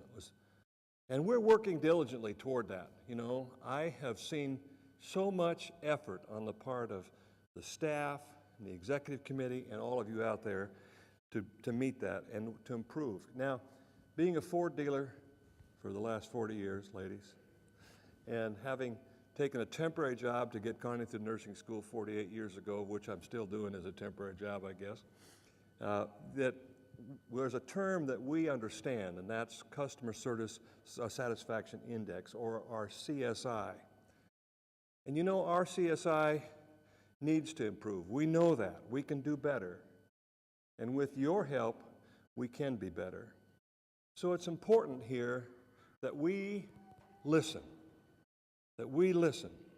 And we need to listen to all of you, all 200. Whoops, there goes my grandson. You know, he just wanted to interrupt Grandpa a little bit. I'm a very blessed man, believe me, 18 grandchildren, and they all live right near me and Grandma. But we need to listen to all 250,000 of our members, including you people that are in the international world out there. But we can't listen. We can't hear unless you speak. You need to express your passion. Now, a few passion notables in our audience today are our friends Frank Merrill, Sam Rose, Sandy Aldridge. I could name a whole lot more. Now, this trio there, and many of you, have never been afraid to let us know where we could improve, and even though they're sometimes very passionate, we know that they truly care about the association. As a result, they and a few of you others, in fact, many of you others, are highly valuable contributors to the thought processes of our leadership. If you haven't already done so, join in with these people. Express your passion. Let us know what we can do better, what we've done well, and where we can improve. You know, as a Ford dealer in my other life, the owner that comes to me and lets me know a concern is one that I appreciate, because I can do something about that. I can work for a solution. But the one who says nothing and just goes away is the dangerous one. Because once they leave, it's very hard to get them back. I love to hear a suggestion, even a complaint, because it gives us something to work on. And believe me, this executive committee, this staff, is eager to hear your input and to act on it. Now, we might not always do exactly what you think we ought to. We've got to try to figure it into the whole process, see where there might be some conflicts. But we need you to express those concerns. So no matter how passionate the delivery, and by the way, again, that goes for you international folks as well. Don't think we're going to leave you out. However, let me say that an unsigned missive, group mailed to all AQHA directors, as was the recent case that we saw, does not lead to any good results. Hand grenade throwers, you know who they are? They're the people that walk up to the door. You've got a problem, throw the hand grenade in, slam the door, and walk away. They're not welcome anywhere. They're not meaning to do anything positive. Hand grenade throwers are not welcome. Never leads to any kind of a good result. So what have we done? And what are we working on now? Well, right now, in addition to working with some of our own members who now or have been customer satisfaction leaders in their own industry, and by the way, we found out about 60% of our directors have their own businesses. Isn't that approximately that way, Craig? And most of those business people understand taking care of your customers is important.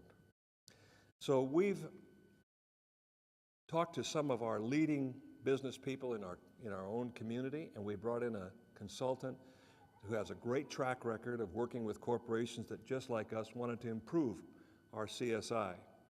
So soon, rather than telling you about the labor pains, we're going to be showing you some babies.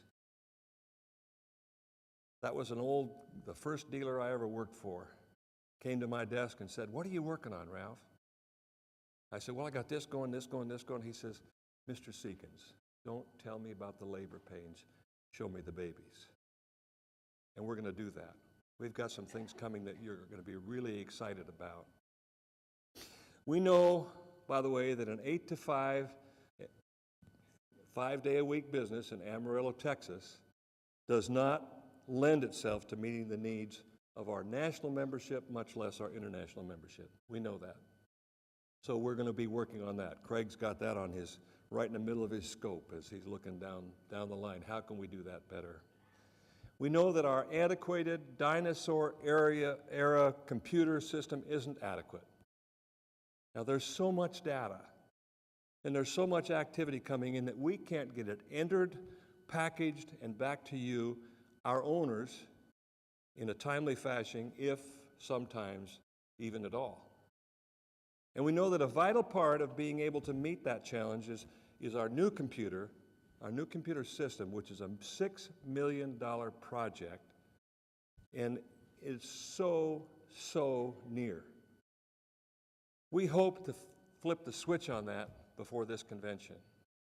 But your executive committee, made up of some pretty tough business people themselves, has said, we want this thing to be right when it's rolled out.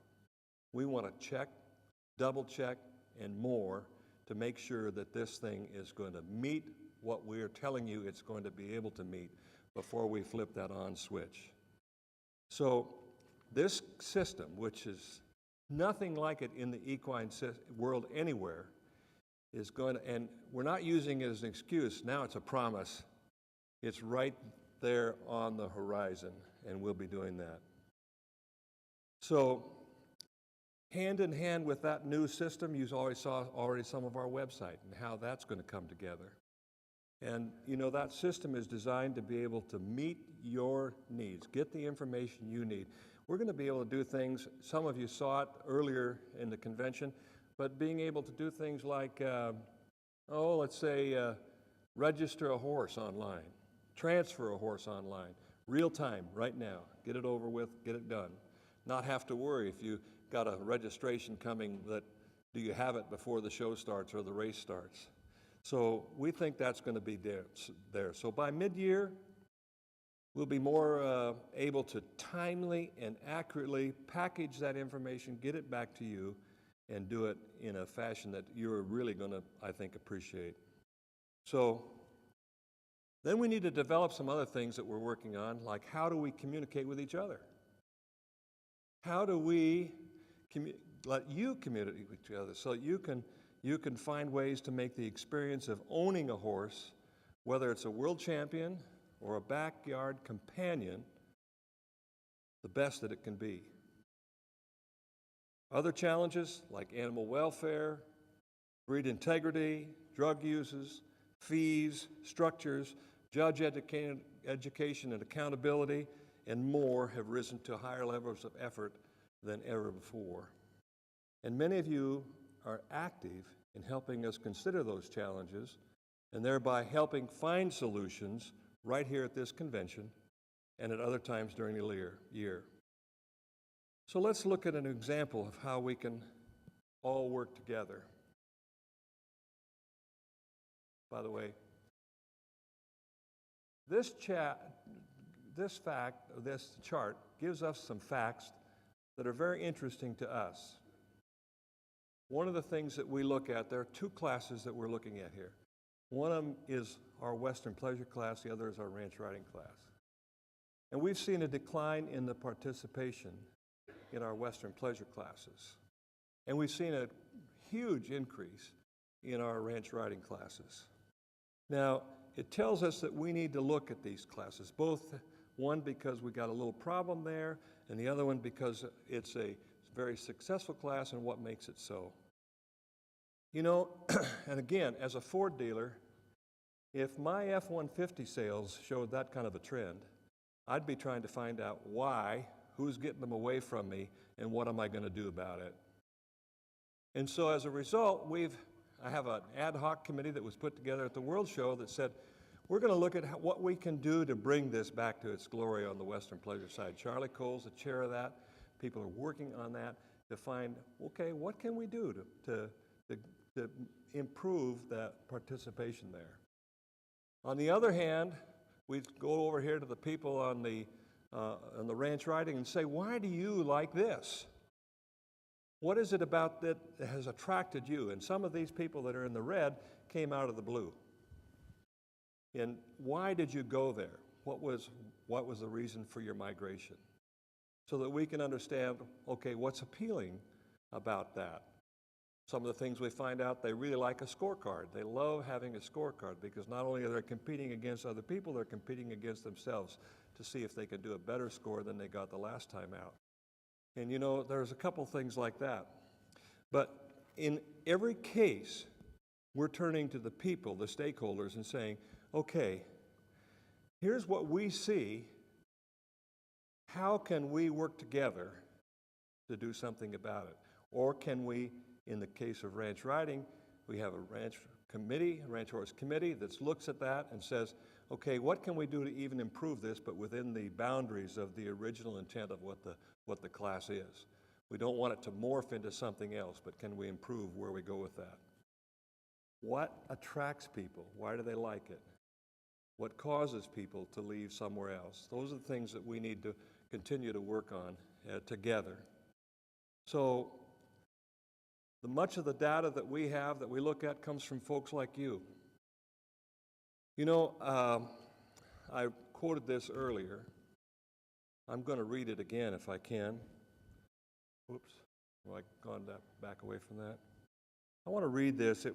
Let's go back, forward, yeah. Oh, let's stop there. Go back one. A very wise man one time wrote a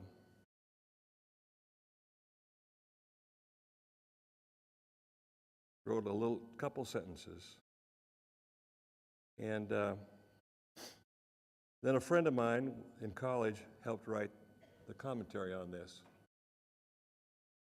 The original quote from thousands of years ago says, "Plans go wrong with a lack of advice. Many advisors bring success." And the commentary says, "People with tunnel vision, those locked into one way of thinking, are likely to miss the right road because they have closed their minds to any new options. We need the help of those who can enlarge our vision and broaden our perspective. Seek out the advice of those who know you and have a wealth of experience. Build a network of advisors. Then be open to new ideas and be willing to weigh their suggestions carefully. Your plans will be stronger and more likely to succeed. You are the advisors. You have a wealth of knowledge, and you need to share that with us. We need to tap into that for the benefit of the association. And the people you see up there right now, I'll be gone next year, but they're eager to hear from you. They're willing to hear from you. You just need to put into them and put into the staff and other people. But I have never worked with a better group of people who are willing to look at what's necessary to make AQHA a better place and are more eager to listen to all of you out there. Okay? Craig, I know you do too. I'm not leaving you out. So with your help, we can be better. We can be stronger. We can be more likely to succeed. And I believe that wholeheartedly. So it's up to you, Jim. It's up to you, Marilyn. It's up to you, Sam. It's up to you, Frank. It's up to everybody out here. Do it. Please help us. We need to be a better organization. All right, now let me tell you a couple of stories. During my term in office, I got to meet with champions of all kinds, world champions in the arena and world champions in the heart of little people like this kid, this little cowboy from Billings, Montana. This little guy came up to me at the Nile Say and said, "Hey, Mr. AQHA," he couldn't remember my name. He said, "Look at the horse my dad bought for me."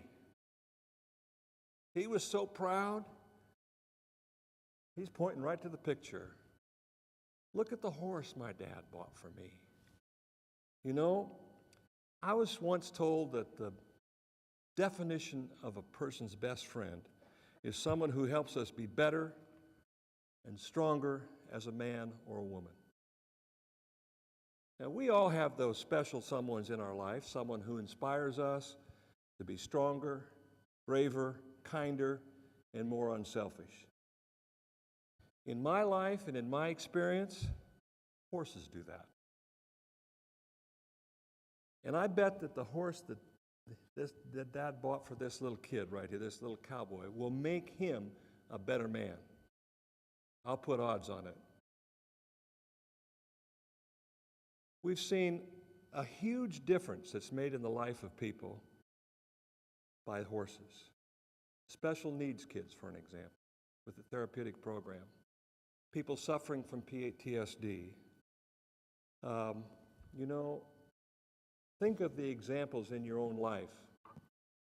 Horses reach people, they reach kids in a way that only God understands. I don't understand it. We've had soldiers suffering from PTSD come to our place and just want to pet a horse. And it was calming for them. And the horse walked right up to them and knew that there was something special that had to be done there. Think about that. You probably, all of you, have experienced that in your own life. Otherwise, you probably wouldn't be here.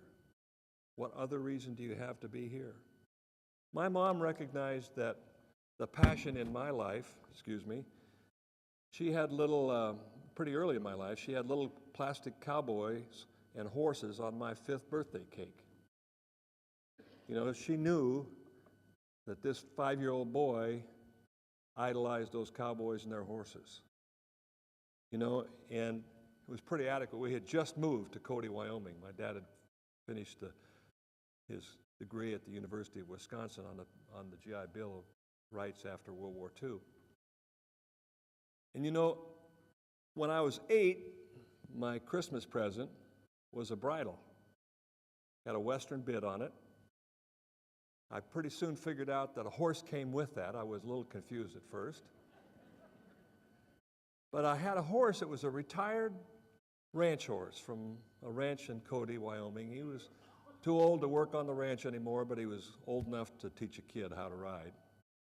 For 2 years, I didn't have a saddle, and when I did get one, nobody ever appreciated a saddle more than I did. I'll tell you that right now. But that horse meant all the world to me. It taught me things, responsibility. I had to help take care of it. I had to work to do it. I had to be able to hoe the garden, and all those things that my dad had. So, you want a horse, this is what you got to do to have one.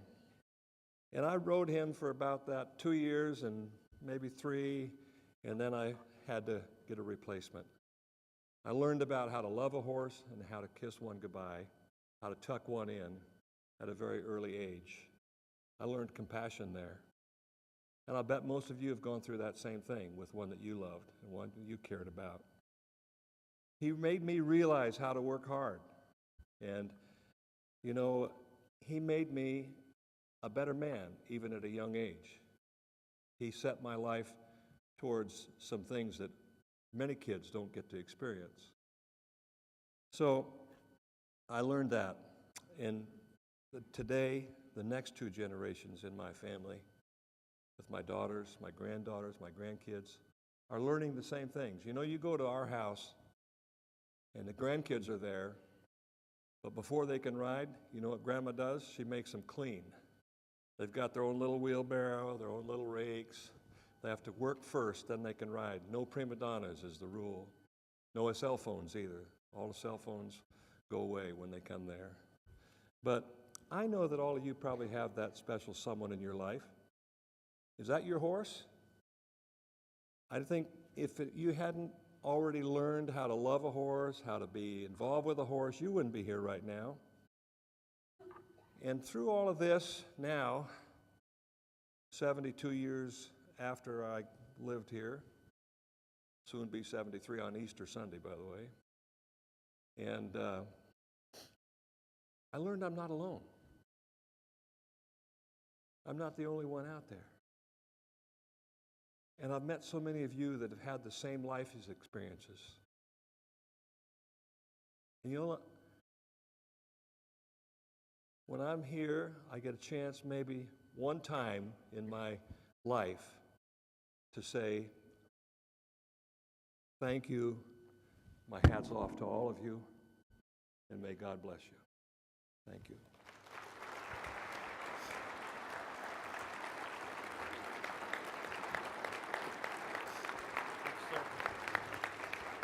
Thanks, sir. Thank you. Appreciate you. Thank you.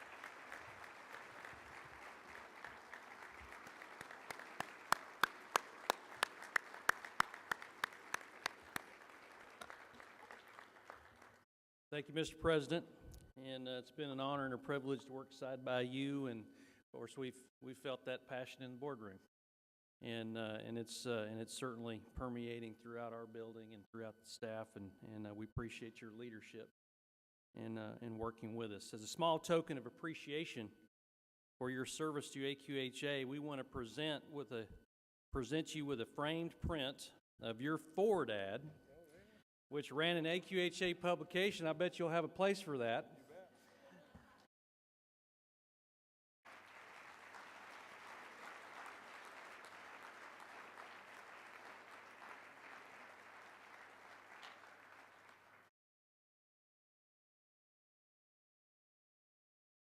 We hope this will find a place in your home to remind you of your service and of our appreciation to you as AQHA's 68th president.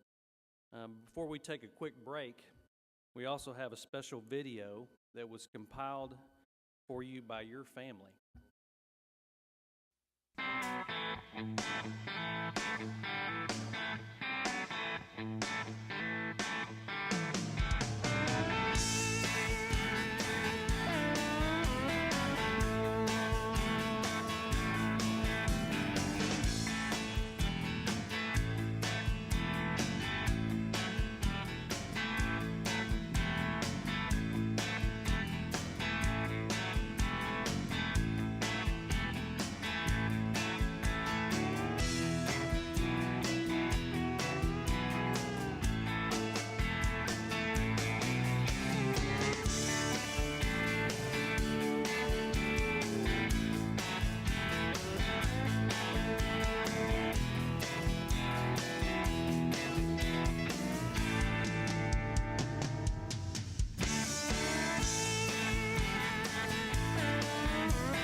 Wow.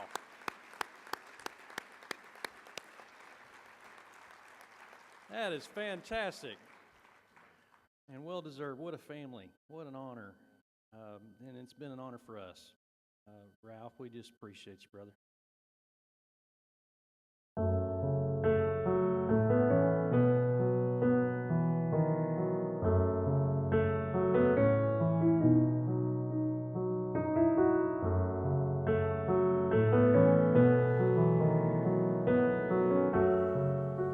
My name is Dr. Jessica Leatherwood, and I'm an assistant professor in the Department of Animal Science, at Texas A&M University. I'm a second generation Aggie. My parents were both raised in town. They both thought that horses were going to be a phase for me, but they ended up buying me my first American quarter horse when I was 7 years old. Mad Mike was his name. Ended up giving him to me on Christmas morning with a beautiful red bow. And so I ended up falling immediately in love with horses from that point on, and was able to continue to nurture and develop my interest in horses as I went on through junior high and into high school. And I think it's really in high school where I found that I enjoyed competing on horses, predominantly rode all-around horses, and then I also had an interest in horse judging as well. And as I was finishing up my high school, I actually ended up applying for the AQHA Foundation Scholarship, which I was very fortunate to have actually received. And I knew from that point on that my dream of attending Texas A&M could really be a reality. And I remember the day that I actually had received the Foundation Scholarship, because it was the only scholarship that I had received that when you actually opened the award, there was confetti all in the mailing. And it was just absolutely a wonderful experience and very memorable experience for me. So kind of continuing on in the animal science department, I was able to get involved in a lot of undergraduate research experiences. And one experience in particular was working for Dr. Josie Coverdale. And through those experiences with Dr. Coverdale, I actually decided that I wanted to continue on and pursue a Master of Science degree with Dr. Coverdale in equine nutrition.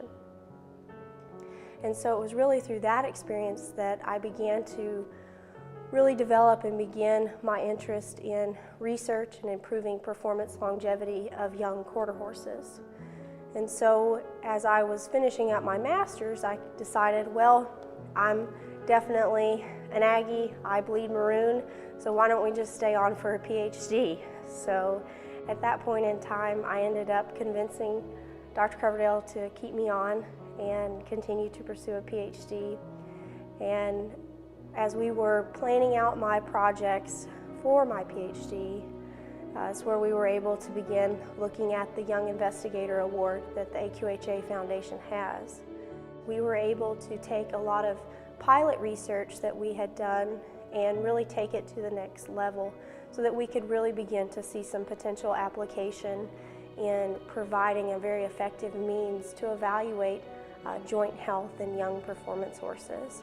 So it was, once again, it was an excellent opportunity to be able to work with the American Quarter Horse Association and continue to really come full circle and fulfill that dream of not only being able to enter into a college that I absolutely had dreamed of being able to get accepted into, continuing on through my master's and PhD, and then using that funding from the AQHA Foundation to provide that initial footprint that I needed to continue to develop my research.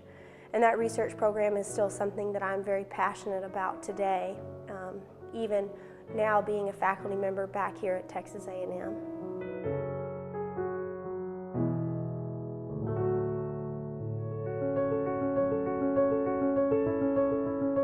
My horse, his name is Dan Sansonita, and he is a 15-year-old gelding. And I must say, Danny, as I call him, is definitely my horse of a lifetime. I ended up purchasing Danny after I finished my graduate program, kind of when I was in the phase of rediscovering my hobby that I was so passionate about. But this horse brings me so much joy and happiness. You know, overall, I've really enjoyed competing with him and being able to be successful with him as well. But I surely hope Danny realizes that he has a lot longer to go with my little girl, because he will definitely be having a new rider here in the next few years. I'm hoping that she will follow suit and continue with that passion of horses.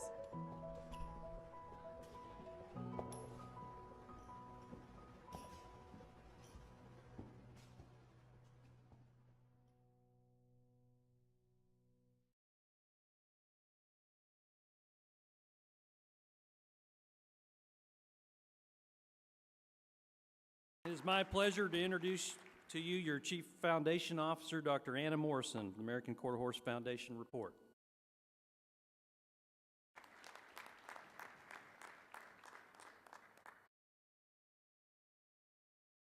Thank you, Craig.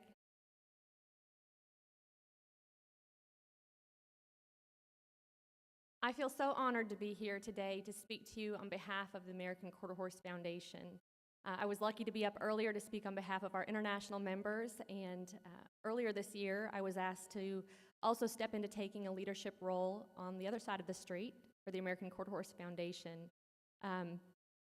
We are so lucky to have a foundation that is focused around something that we're so passionate about, and I'm very fortunate to be able to spend some time during this meeting this morning to reacquaint you with what we do through the American Quarter Horse Foundation.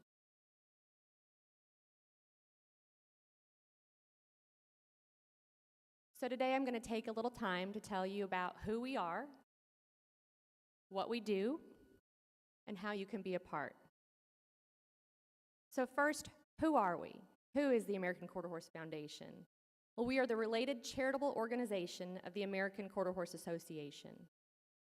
Our mission is to connect horses and people through charitable giving, to develop and support programs or initiatives, to preserve our horses' legacy, and to further the overall well-being of the American quarter horse and the quarter horse family. We have a team of people that helps us to do this. First and foremost, I'd like to recognize our Board of Trustees. You know them more commonly as the Executive Committee, and we're so appreciative of the Board of Trustees' leadership in helping to guide the American Quarter Horse Foundation and our programs. In addition to the Board of Trustees, we're also guided by a wonderful and passionate group of individuals known as the Foundation Council, and we have a number of Foundation Council members in attendance today. Would you mind standing for a moment to be recognized? Robin, I see you. Maggie Belleville, our Council Chair, is in the room. Dan Henson, and Becky Dunning as well. Thank you. Again, we're so appreciative of your passionate leadership and guidance. On a daily basis, we are guided by the work of very passionate staff members as well, and we have 3 foundation staff members with us today. Over on the side of the room, we have Veronica Almanza, Laura Owens, and Elizabeth Ellis. And I'm confident you've already become acquainted with at least one of these 3 as they've been sharing with you about our exciting foundation party tonight, sharing with you the opportunity to get involved in the raffle. So we hope to see you guys tonight at the party as well, and thank you, staff, for helping with that. And there's another very important member of our team that makes our programming possible, and that's you, our membership. You are the family that makes the foundation work. I was so pleased to be able to feature Dr. Jessica Leatherwood in the video that you saw before I came up. She's a representation of you and an excellent and shining example of the impact that we're able to make through our foundation programming. So what is it that we do?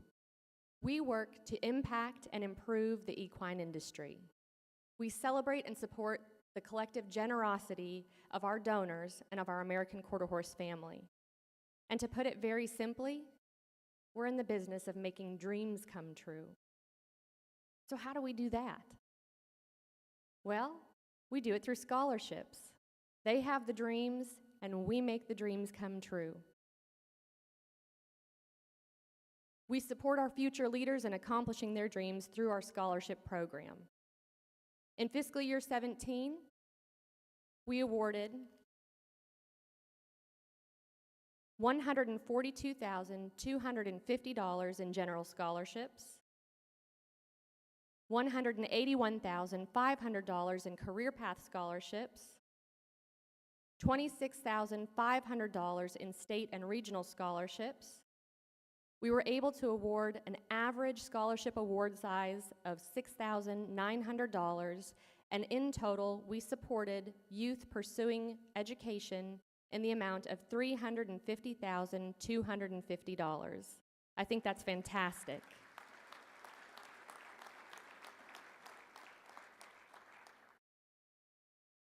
We also work hard to give back to our horse. We know how hard our horses work on our behalf, and it's our obligation and our responsibility to support our horses. And we do that by giving back to our horse, by challenging the frontiers of knowledge in order to promote welfare through research. In 2017, we awarded $114,629 to support research impacting congenital diseases and genetics, $83,646 to impact welfare, $24,101 to research musculoskeletal disorders and injuries, and $30,359 to support reproductive research.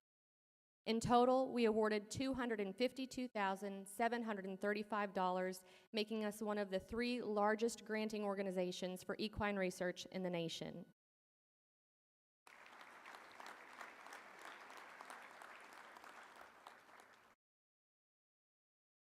We know what an impact the horse can make for us, and we know that there are some individuals for whom that impact can be absolutely life-changing.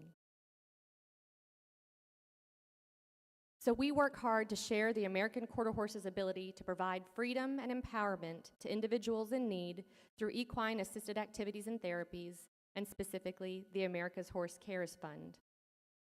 In 2017, we received 43 applications. We awarded $90,316 to support equine-assisted activities and therapies, and impacted 35 centers around the nation.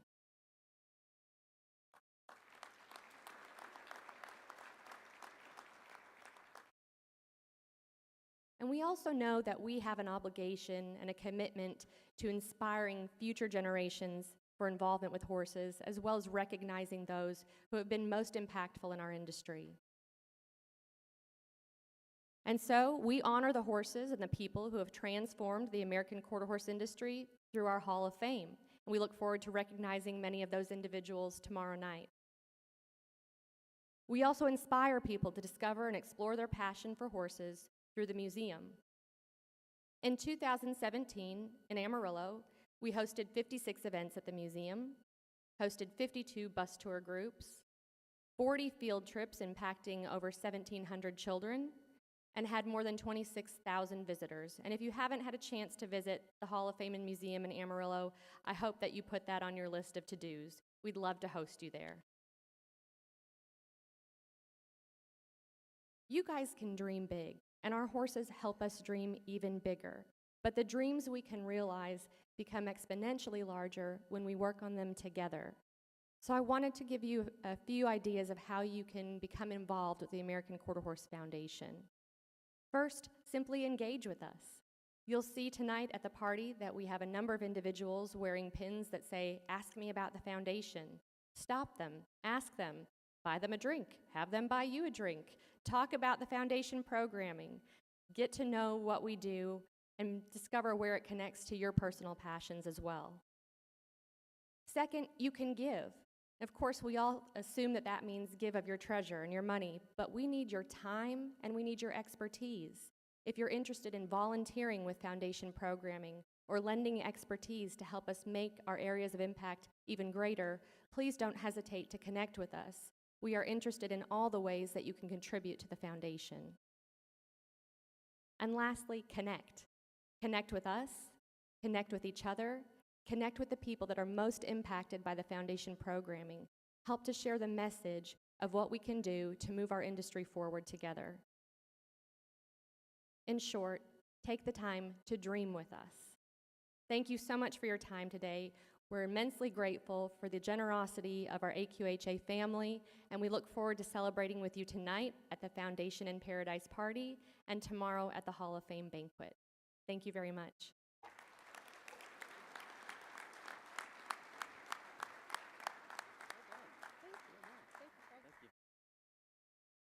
Thank you, Dr. Anna. And at this time, I'd like to invite Trent Taylor to deliver your treasurer's report.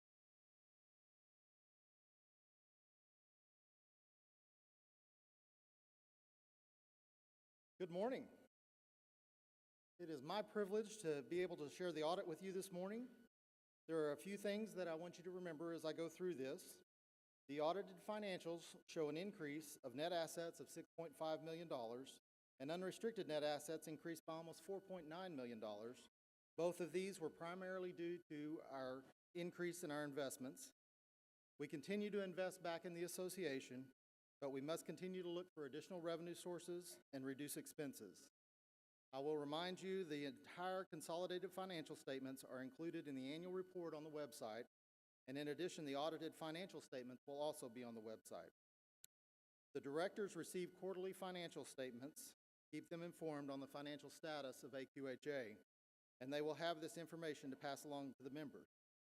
Keep in mind, in order to be in compliance with generally accepted accounting principles, or GAAP, our audited financials must be a consolidation of the association, the foundation, the incentive fund, Racing Challenge, ARC, and RGP, even though we account for all of these as separate companies.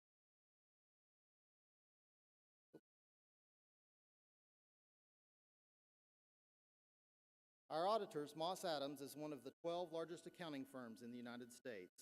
More importantly, they have a large nonprofit practice, and having that expertise is very helpful as we move forward with our strategic plans. The audit was presented to your audit committee, which is made up of the Executive Committee and the Investment Oversight Council. The auditors found no deficiencies or weaknesses in our internal control structures, and no adjustments were made to the financials as a result of the audit.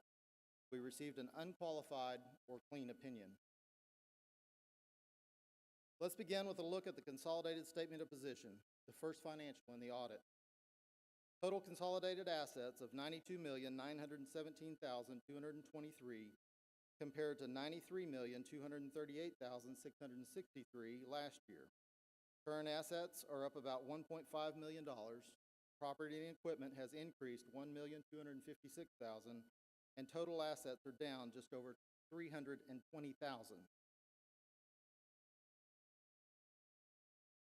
One of the biggest areas of our financial position is our investments. AQHA began working with Monroe Voss Consulting Group 17 years ago. Our representative, Tim Voss, is Vice Chairman and Director of Research for Monroe Voss. As shown on this chart, the total investment accounts of over $63 million under his supervision is broken down further by fund. AQHA represents 28.2%, the various funds of the foundation at 61.6%, the incentive fund at 6%, and the Bank of America Racing Challenge at 4.2%. We owe a big thank you to the Executive Committee and especially the Investment Oversight Council and their long-term approach and dedication to making the most of our investment. Recommended association management suggests there should be 1 year of association's operating budget in investments. Currently, the association has about 44% of 1 year's budget.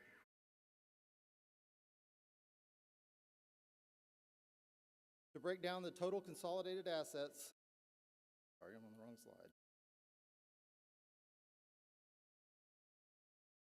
To break down the total consolidated assets of $92.9 million, we see the association is at $36.5 million, the foundation at $49.3 million, incentive fund at $4.3 million, and the Racing Challenge at $2.8 million. The liabilities this year were down to $34,172,433. Our current liabilities stayed relatively even. The biggest change in liabilities is a liability for the pension benefit, which I'll discuss more in a moment. If we subtract the total liabilities, which includes payables, deferred revenue of all the incentive fund and Racing Challenge funds to be paid out in future years, this leaves the consolidated net assets of $58,744,801. This is an increase in the total net assets of over $6.5 million, which is an increase of 12.6% over the previous year. To break the net assets down by entity, we can see the association makes up over $10 million.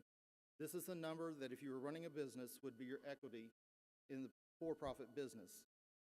The foundation comprises $18 million in unrestricted net assets, almost $4 million in temporarily restricted assets, and $26.2 million in permanently restricted assets. The temporarily and permanently restricted net assets relate to the foundation's donor restrictions. Next, we'll look at the consolidated statement of activities. Total unrestricted revenues decreased from $47,493,000 to $45,963,000. I think it's important to note that even though we've stayed relatively stable for the last 6 years, there's been a decrease of total revenue of almost $11.7 million from 2008. Again, these numbers reflect the total consolidated revenues from each of the entities.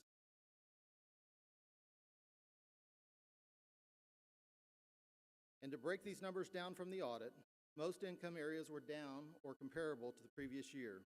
Incentive Fund and Racing Challenge income is the total amount of cash paid out for these programs during the year. We'll see these same amounts included on the expense side. If we break the income down into a pie chart, it shows that we have a variety of sources and no one source is predominant. Again, these numbers reflect the total consolidated revenues based upon the audit. Operating expenses decreased to $49,881,000.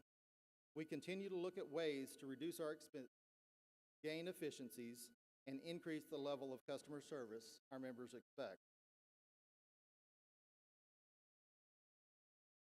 Turning back to the consolidated audit, here are the operating expenses broken down by program areas, a decrease of almost $451,000 under the previous year.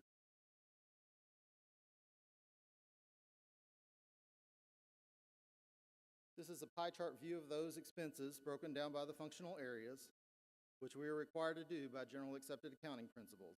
These are significant areas that we've identified. Each one of these areas represents multiple departments and programs and services that we provide to our members. As we'll see on the next few slides, the increase in market had a significant positive impact on our financials this year.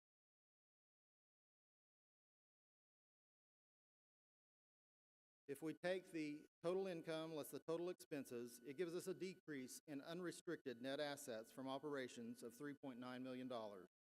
If we combine this with the other activities from the audit, the investment returns continue to play an important part, increasing revenues $2.7 million.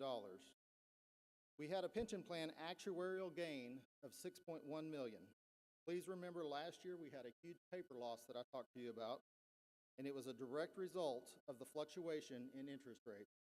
Last year's loss was a result of a decrease in the interest discount rate of 1.1%. This year we had an increase in that interest rate of 0.2%. The remainder of the increase is based on the performance of the investments. When combined with other activities, I'm excited to say that we had an increase in unrestricted net assets of $4,912,621. I want to take a minute and focus away from the audit and look specifically at the association only. These are the same financials that the directors receive on a quarterly basis. The $1 million loss for the association only includes $500,000 in investment earnings and operations. So the operations for the association truly lost $1.5 million. Over the past 5 years, the EC has been reducing our dependence on our investment earnings. The current fiscal year, there are no investment earnings included in operations. AQHA has been supplementing operational revenues with investment income since 2001. It's a way to keep fees low and provide money for new programs that may not be able to fund themselves, and in recent years invest heavily in technology back to our association. We're in the final stages of creating our technological foundation to move to the future. Our current system went live in 1992, and I challenge you to find a piece of technology that was created 26 years ago that's still in place today. Another way to look at this is to look at the pull down of net assets, again for the association only. This is over the last 14 years. Reserves have been used to maintain the current operating environment and overcome the technology debt that has been created over the past 20 years. The EC's had to make some tough decisions. I know there's been talk about the fee increases that were implemented this year, but AQHA was at a critical point to continue to be the great association that we've been in the past. Revenue had to increase and expenses had to decrease. Programs were eliminated and all expenses were scrutinized for their relevance. We must continue to look for ways to gain efficiencies and reduce costs. DEC is not only requiring us to show a profit for the association and all the subsidiaries, but they are requiring us to have a positive cash flow to cover the investment we are making in technology. On the bright side, our industry is looking up. We've had 6 years of relatively even production of our horses, floating around 75,000 registrations each year. And even brighter news, the SBR report from last year, we showed a small increase in stallions for the first time since 2008, and the mares have been stable for the last 5 years with a 1.5% increase this year.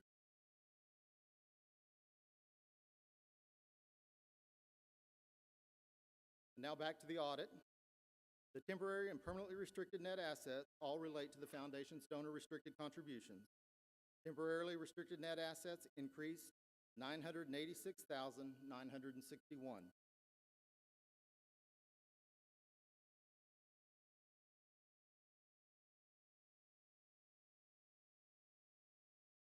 The total increase in permanently restricted net assets of $677,000 plus the increase in unrestricted net assets and temporarily restricted assets brings us to an increase of just over $6,576,000 and a consolidated net asset of $58,744,801.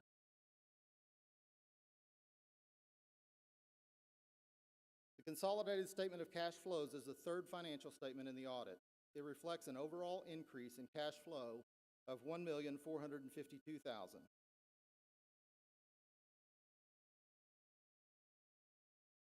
The footnotes in the audit are a significant portion of the audited financial statement and can be reviewed on AQHA's website.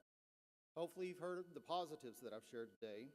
Net assets have increased, the investment returns are up, but we must continue to be proactive in managing the financials. Your association is moving forward. Thank you.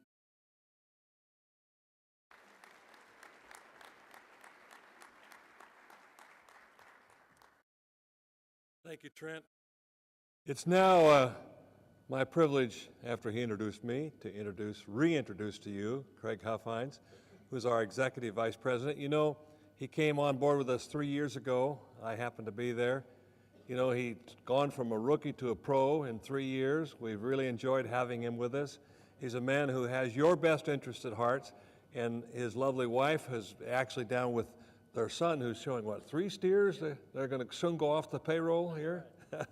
But please welcome back to the podium your Executive Vice President, Craig Huffines. Well, thank you, Ralph, and what an inspiring morning. Been a great morning to be a AQHA member, and it's certainly a great morning to be an AQHA staff, and it's been a real privilege and a pleasure to work with these gentlemen on the Executive Committee.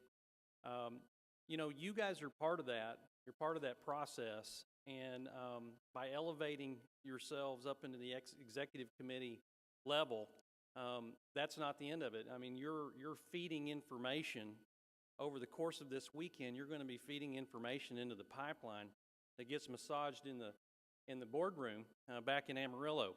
And there's been some significant influences from you as board members and how we can perhaps change and modernize the organization. This week there have been several issues that have already been discussed. One is how do we protect our industry from legislation that can hamstring us, that can absolutely destroy our ability to move livestock and our horses across the country, and the new ELD legislation. I know that's going to be discussed in one of your committees. And we've talked about technology and how technology perhaps can be used to change the way in which we care for you as members. And in doing so, how do we not only care for you, but how do we care for our corporate sponsors and the hundreds of thousands of horse owners that are not AQHA members? And I want to show you some statistics on that. So for those of you who were not here yesterday, We had a town hall meeting, a nice workshop, and we discussed some innovation, some things that are ongoing in the offices and some investments that we're making, some people that we're bringing in from outside that have gone through transformational change in corporate America. And I want to share with you some of those ideas and some of those developments if you were not here yesterday afternoon. So our mission as an AQHA organization is truly to serve and support the American quarter horse and a global horse community. That goes beyond 8 to 5, Monday through Friday, Amarillo, Texas time, right? I mean, we are truly a global organization. And in order to better serve a global organization, a massive equine industry, things have to modernize. And we've been dealing with that in our offices, and you can call it transformation. Our current state is 1991. The iPhone was developed and introduced in 1997. Our technology is pre-iPhone right now. That's not a knock on where we've been, but it is a reality of where we need to go. And so we're going to talk to you a little bit about where we are on that process and what this future state could look like. Because there's a lot of opportunity. There's tremendous opportunity. We've seen a decline in membership of about 28% of dues-paying members since about 2007, 2008, the great crisis, the financial crisis that occurred, where we started to see the slide. And you see a gradual slide over those 10 years. That amounts to $4 million of revenue that could be generated in the form of membership dues if we were to go back up to those levels. Now, some of you might say, well, that just seems impossible. You know, the industry's different today. It's plateaued. We've kind of hit some bottom skids. There's too many dynamics within the economy, within the global community to shift that. But I beg to differ. I think there's enormous opportunity for this organization, your AQHA organization, should we work together to flip that trend. And we're going to talk a little bit about how we might do that. Here's the reality. Over the last 5 years, we've averaged losing 38,000 members a year. We wind up bringing in 31,000 new members a year. That's the churn that we talk about. A spread of about 7,000. That's what we're losing every year. So what that tells me is that every 7 years, we have more past members than we have current members. That doesn't mean that they went away. It just meant that they're not necessarily engaged with us at this time. Some of them might have went away, but they're still out there, and we'll show you in the ways in which they are out there. So check this pyramid out. If you weren't here yesterday afternoon, this is a pyramid that describes the scope and size of the various components of AQHA and non-AQHA members. So youth, there's 22,000 youngsters that are annual dues paying members. Our international community represents 36,000 AQHA members. Our racing industry, 46,000. Our ranching and our workhorse use, 97,000 ranching members. And that's probably about 3 times the size of the National Cattlemen's Beef Association membership. An enormous cattleman representation there.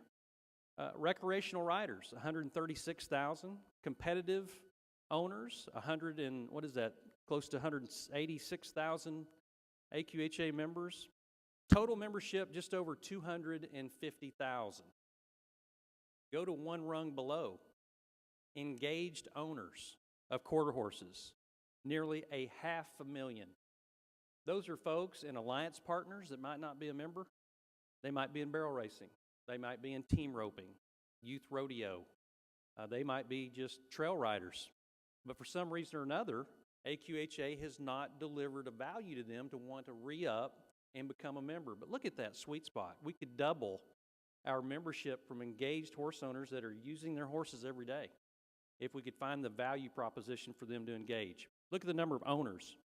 800,000 owners of quarter horses.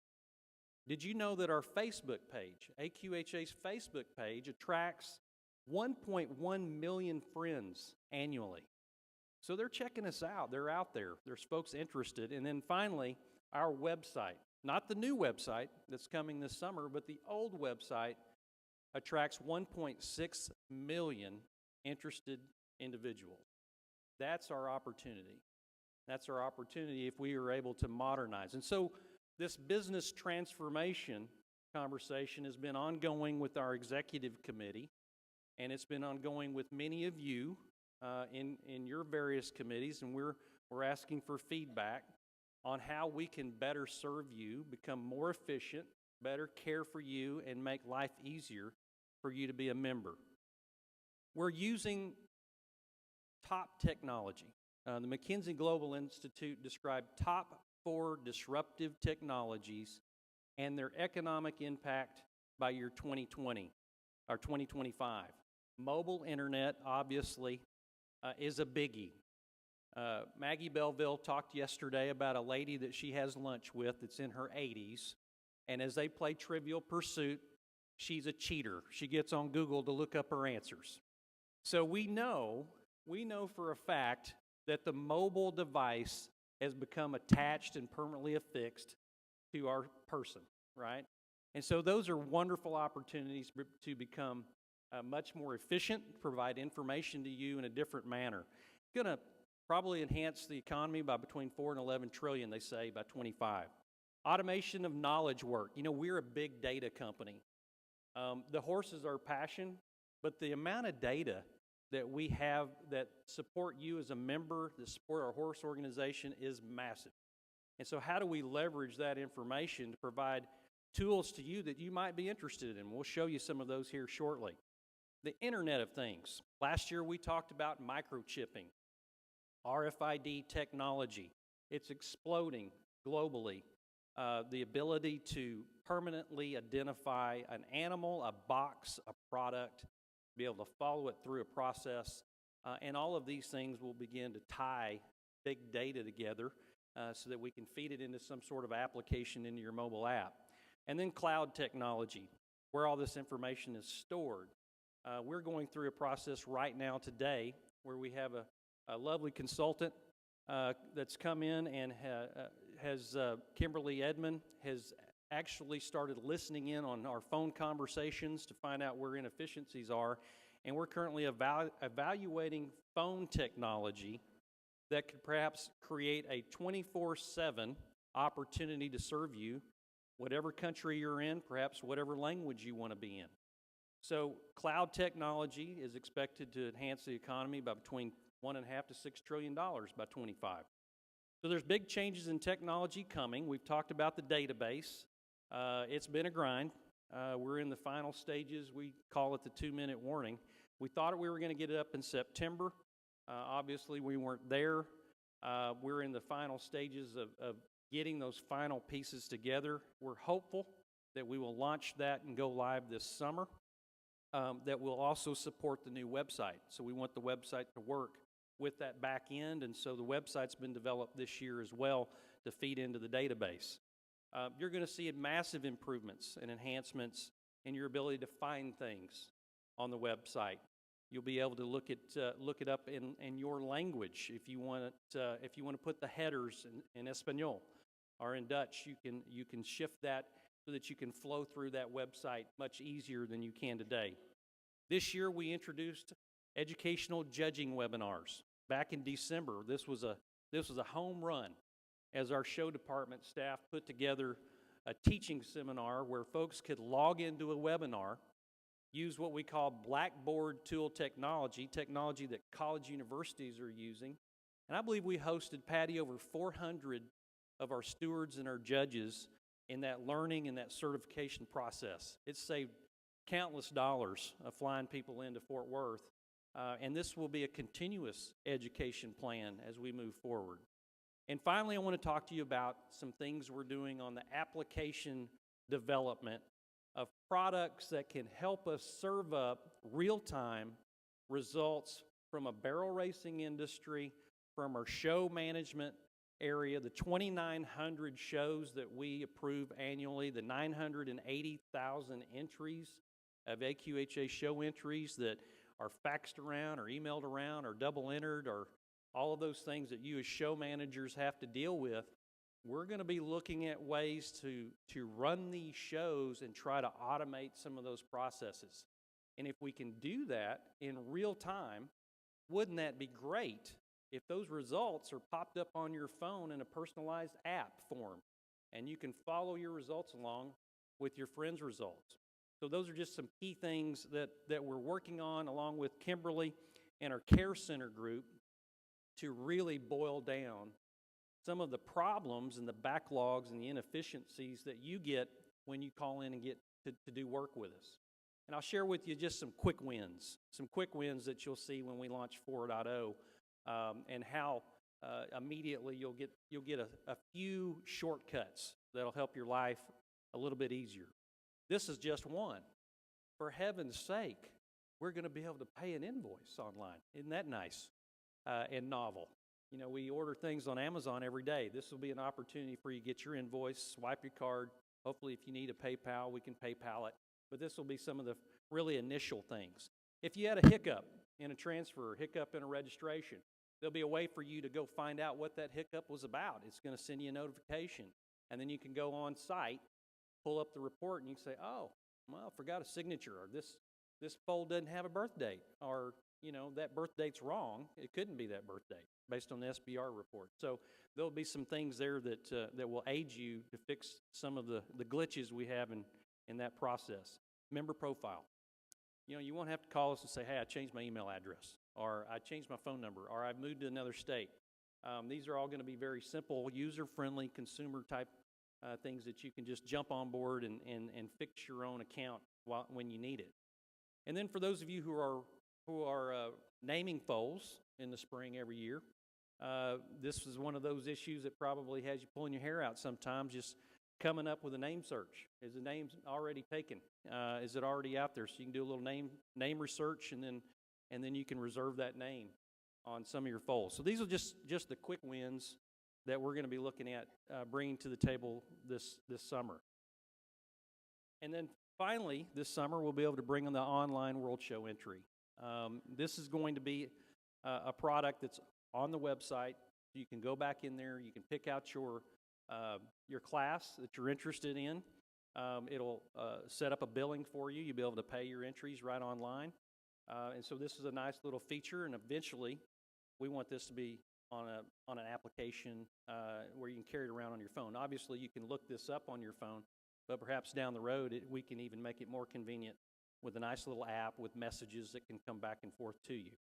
So AQHA's web and media properties are in full flow, and if Deloitte Marketing Research says that in the era of all things digital, consumers have higher expectations.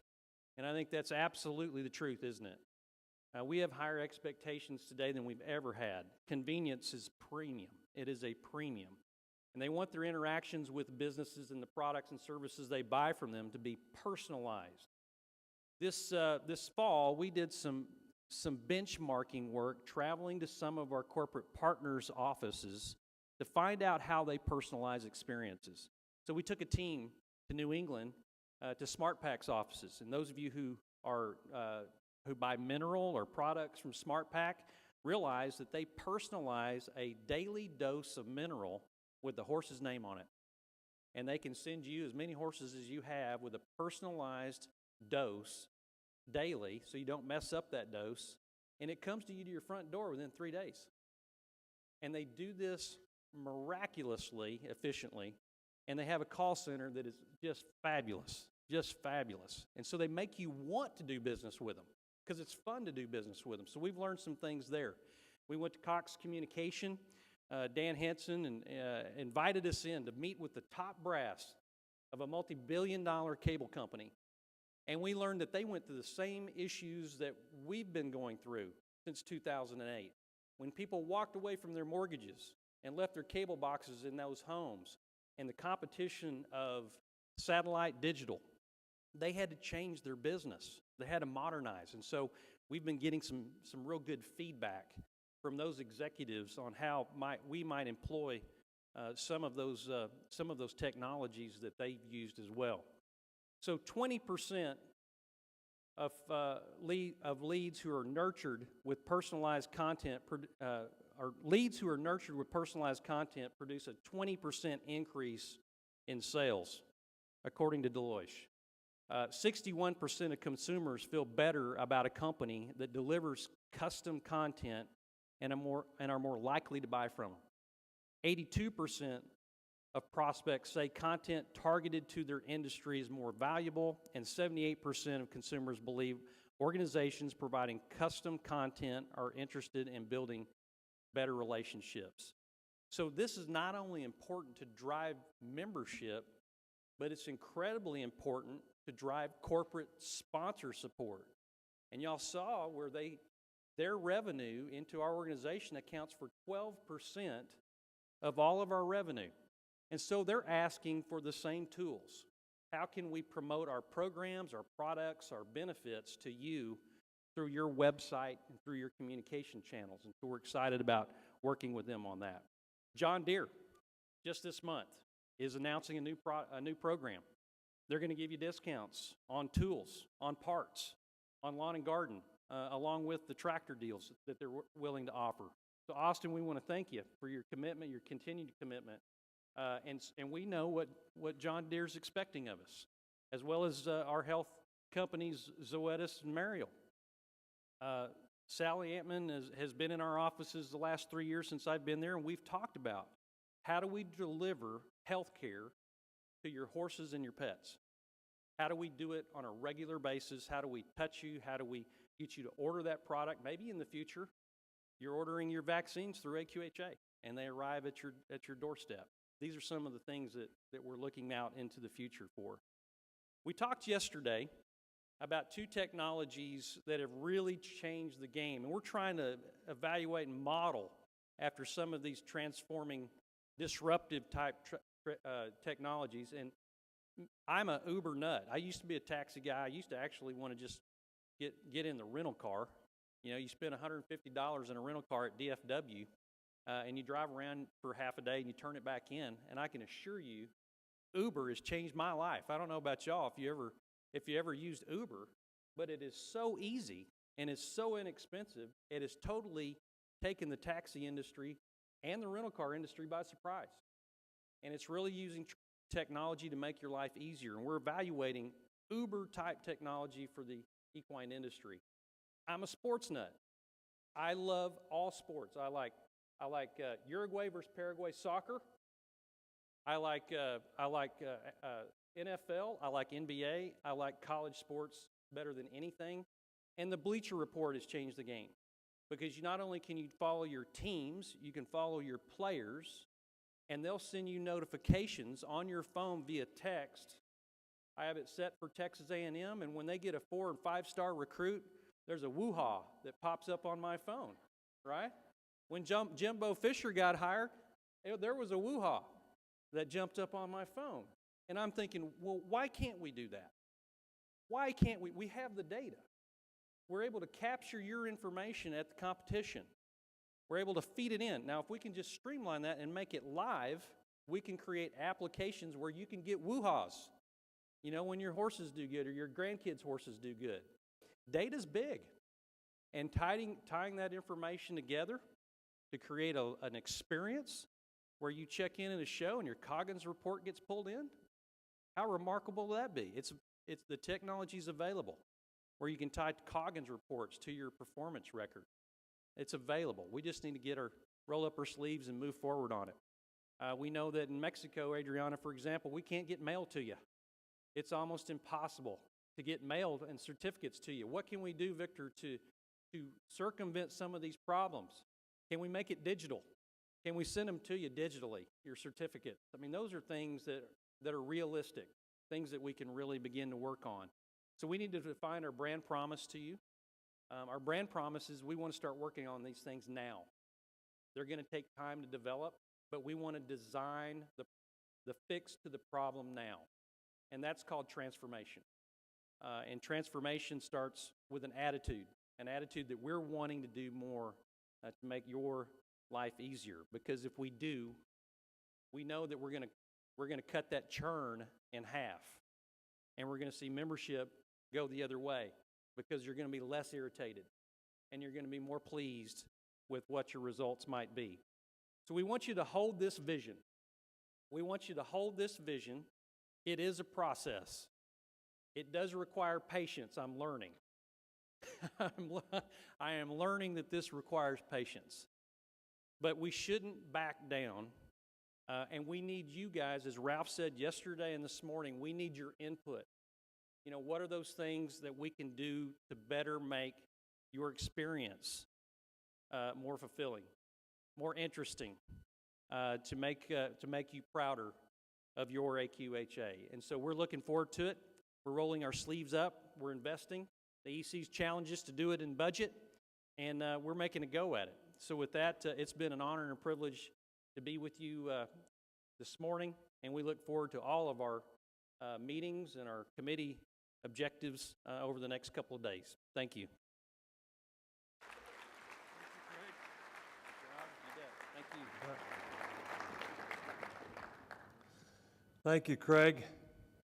You know, I've really enjoyed working with you since you came on board. You know, I look at Craig and I think about change. I think about the speed of change. You know, we always want it to become quick, but everything else is changing around us with the speed of change, and we're working to keep pace with that. And thanks for Craig for doing all that. Thank you for moving us forward into the future here of AQHA and sharing your vision with the rest of us. We appreciate you, Craig, and all that you've done for the American Quarter Horse Foundation and for the association. And I want to thank Mary John as well for all she's done to keep supporting you. Now, AQHA works very closely with the American Horse Council, and it's my pleasure to be able to introduce the next speaker, Julie Broadway. She's president of the American Horse Council, and she's here to give us an update from the American Horse Council. Julie's a native of, do I have to move that up? Or are you guys going to move it up? I think there was a screen supposedly there somewhere, Julie. Come on up here beside me. She's a native of North Carolina.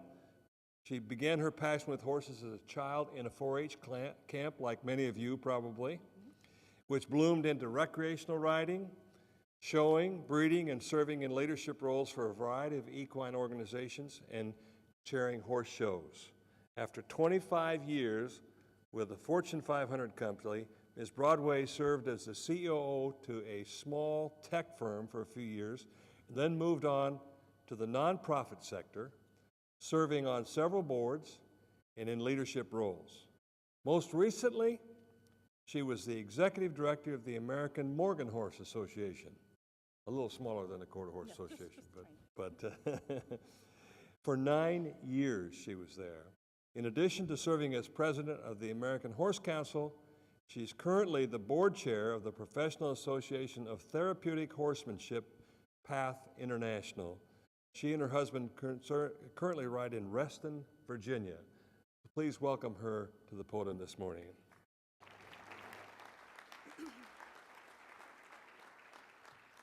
Well, good morning. Thank you, Ralph. Thank you, Craig. Thank you to all of you for the opportunity to brief you on the activities of the American Horse Council. If you are not familiar with the American Horse Council, we are your voice in Washington, D.C., and our mission is to advocate for the social, economic, legislative interests of the United States equine industry.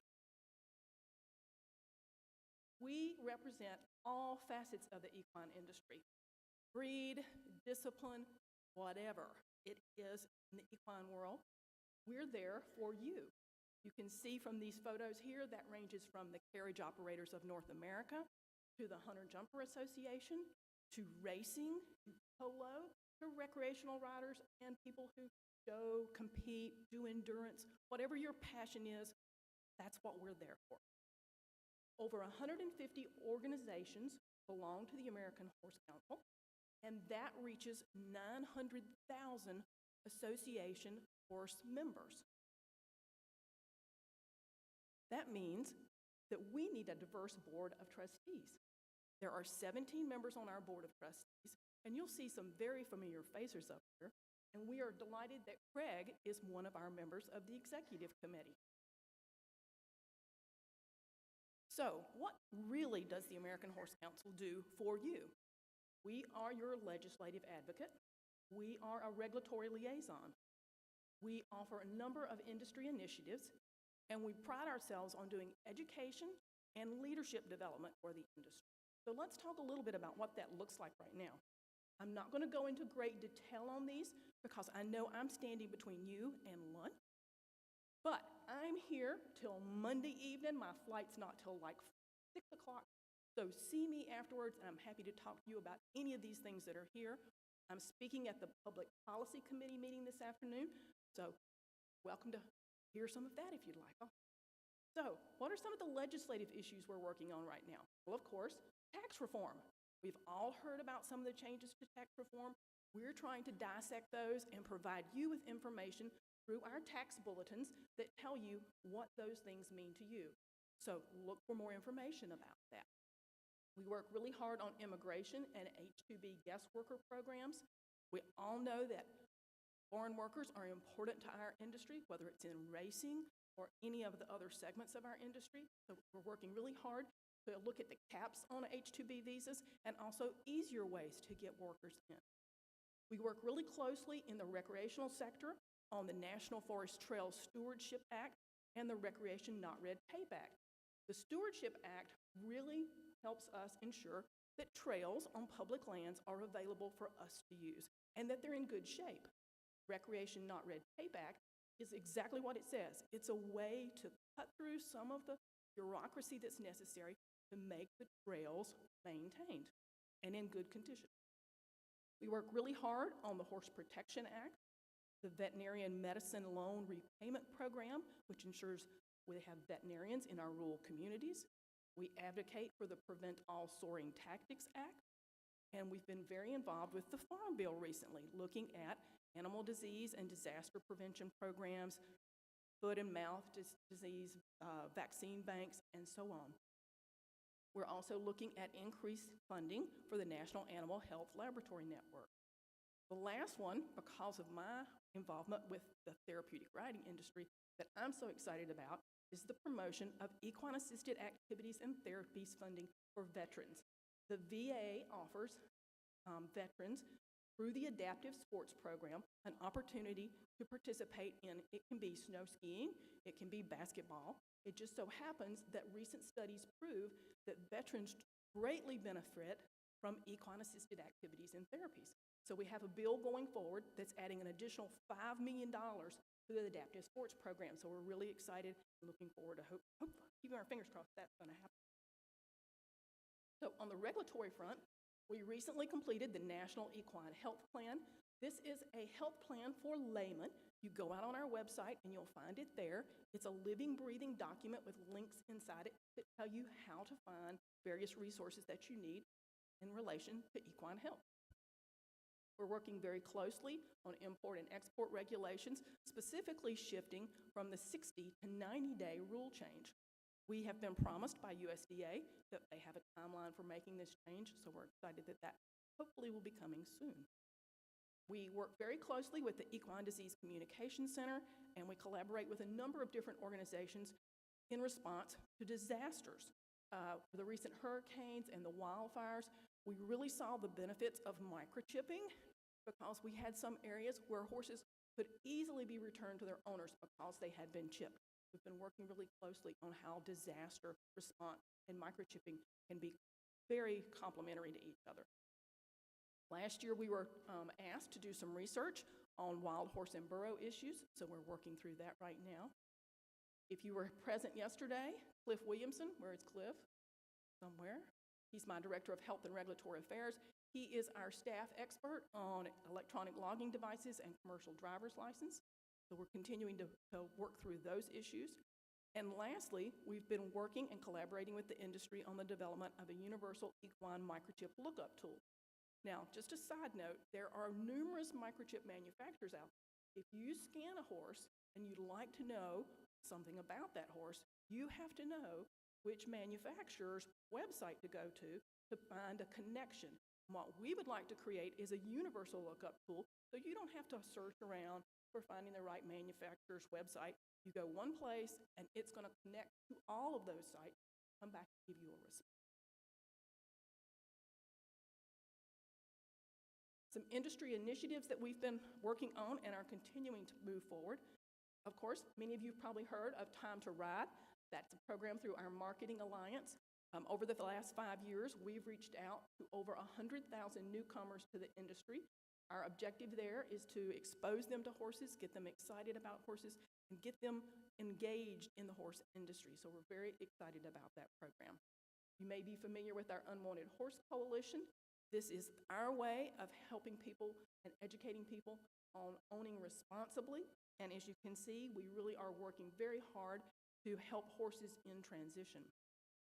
We recently joined a coalition, put together equine welfare data, and we are also involved with an equine research coordination group.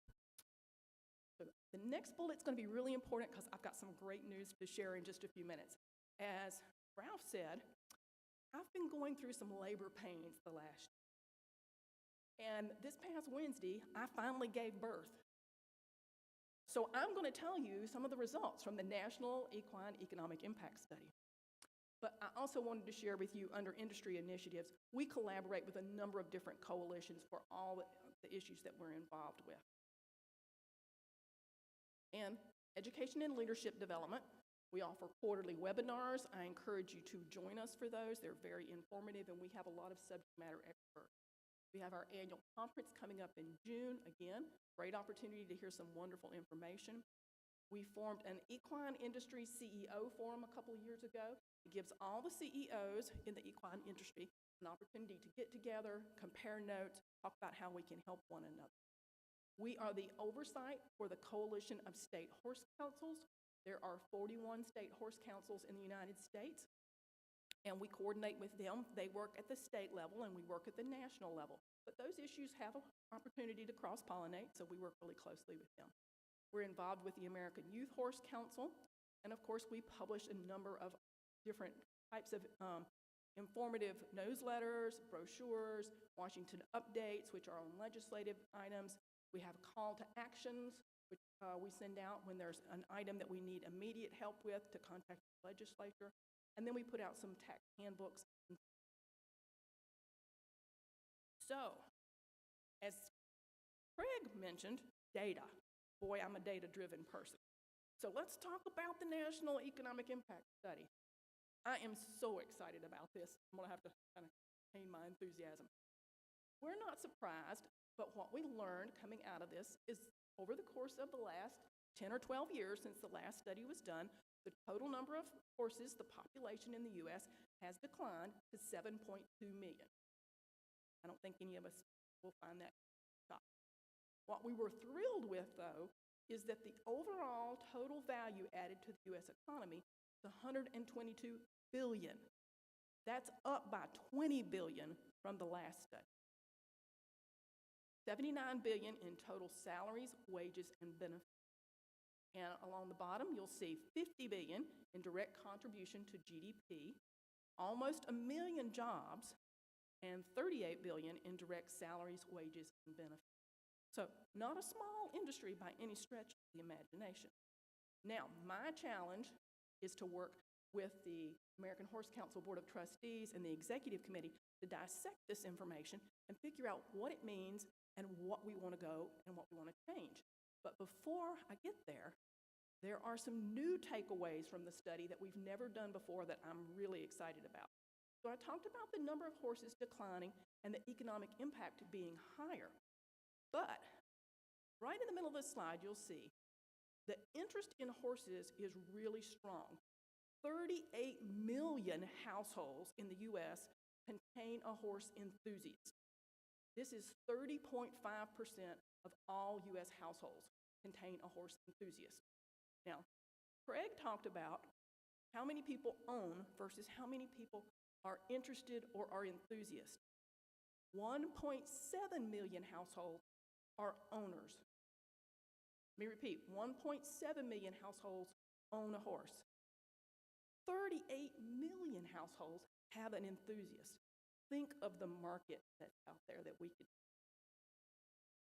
The other thing that I'm really excited about is the number below that. We've all been really concerned about our youth and having a strong pipeline for the industry. We learned that 38% of participants in our industry are less than 18 years of age. Isn't that a great statistic? Really, really exciting, very exciting. We also looked at land preservation for the first time. 80 million acres, roughly the size of New Mexico, are either owned or leased for equine use. And lastly, volunteerism. This was a new statistic also. Volunteerism in our industry is really strong. 1.37 million people give of their time and their talents to work in our industry.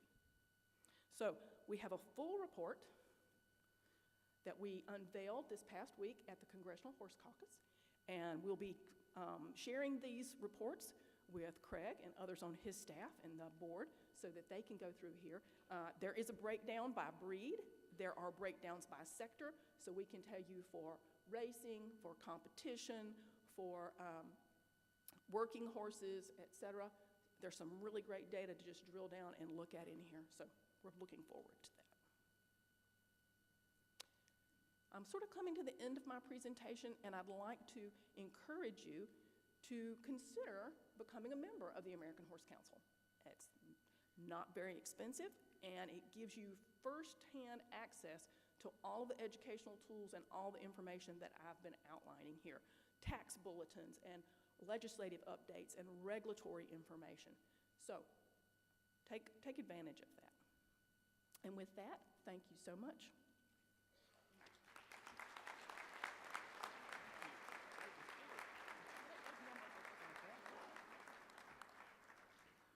Julie, those are some fabulous numbers.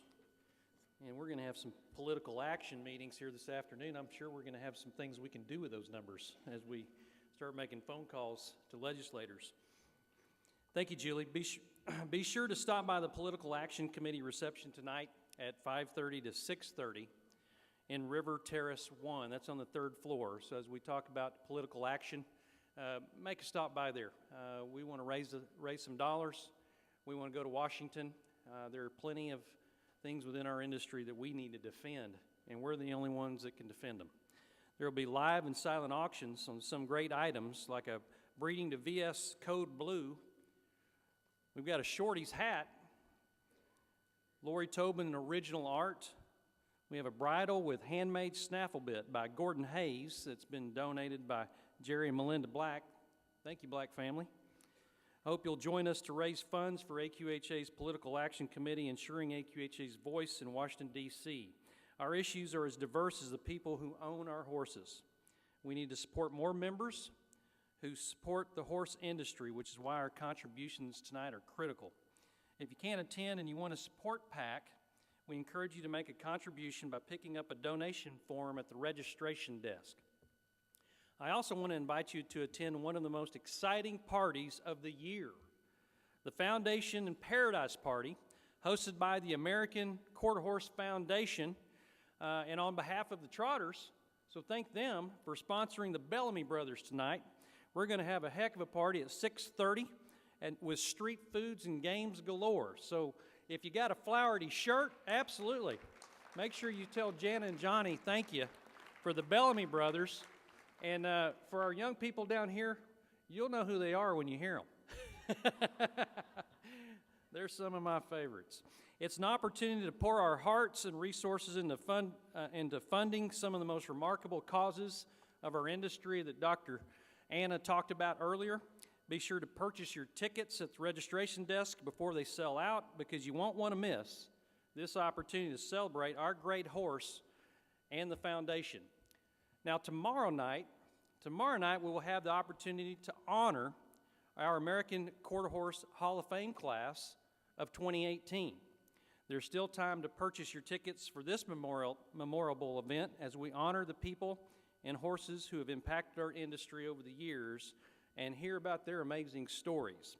If you haven't purchased your tickets or reserved your seating, stop by the registration booth. We can sell you a ticket today. As you're aware, we decided to move our AQHA Awards celebration, which is usually tonight on Saturday Saturday evening, to later this year in order to have the opportunity to recognize our award winners all year long. So please direct your attention to the screens for more on this event. I think you're going to like what we have in store for these awardees. Save the date for the AQHA Award Celebration Sunday, November 11th, 2018 at the National Cowboy and Western Heritage Museum in Oklahoma City. The ceremony will coincide with the 2018 Lucas Oil AQHA World Championship Show. We encourage you to join us for this fun and exciting event that highlights our top athletes in the American quarter horse industry. After the Oscar-style awards presentation, attendees are invited to enjoy the live entertainment presented by Michael Murphy's Dueling Pianos. It is sure to be a great event you won't want to miss. For more details, visit AQHA.com.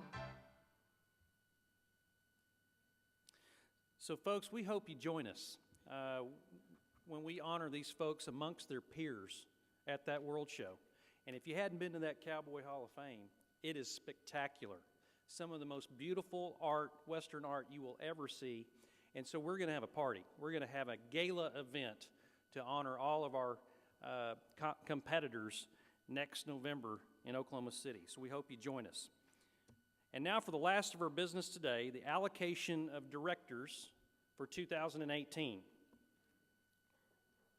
AQHA's allocation of directors is based on the total number of living horses as of September 30th of 2017, which was 2,802,384 horses. Per AQHA bylaws, these results in 150 annual elected directors representing the United States, Canada, Austria, Belgium, Brazil, France, Germany, Italy, Mexico, and Venezuela. The allocation of international district directors allows for 11 directors, 7 representing Europe, 3 representing Mexico, South America and Central America, and 1 representing Oceania and all the other international countries. Unfilled vacancies exist today in the state of Kansas, Louisiana, Maine, Oklahoma, West Virginia, Wyoming, Alberta, British Columbia, Quebec, and Saskatchewan. We're missing folks in those spots. In addition to the annually elected directors, there are 23 past presidents, 34 honorary vice presidents, 79 directors at large, and 47 directors emeriti. The elevation of David Floor and Starlet Hunt to Director Emeritus results in open positions in both Kansas and Indiana. Sean McGee, elevating to Director at Large, made a second position available to Louisiana. With Laura Waddle elevating to Director at Large, there is an open position in the state of Nevada. Ruth Dismuke Blakely, elevating to Director at Large, has vacated a position in New Mexico. Alice Holmes, elevating to Director at Large, and Calvin White, elevating to Director Emeritus, has created 2 additional positions in Oklahoma. David Nelson, elevating to Director Emeritus, has also made a position available for Oregon.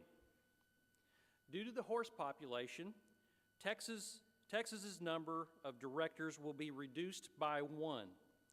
Therefore, the vacancy left by Tom Bivens, elevating to Director Emeritus, will not have to be filled.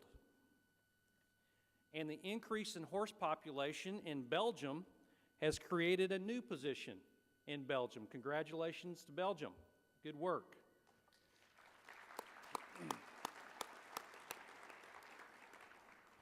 As a reminder, please wear your badges throughout convention to attend any meetings. And directors, we will be taking roll by scanning your badges at the board meetings. In order to be counted present, you will need to be scanned in for both board meetings and remain in the room once your badge has been scanned. We ask that after this meeting adjourns, all directors exit the room. So we're going to clear the room, and then the directors re-enter so that we can hold our board meeting. So you're going to go out those doors, and you're going to come back through the designated scanning doors for check-in, so you'll have your badge ready when we bring you back in. Now, at this time, I pass the mic back to Ralph to conclude this morning's general membership meeting. Thank you, Craig. Just a reminder, the board meetings are open to all registered convention attendees for observation. So you don't have to leave the room, but the directors have to exit to come back in so we can scan you.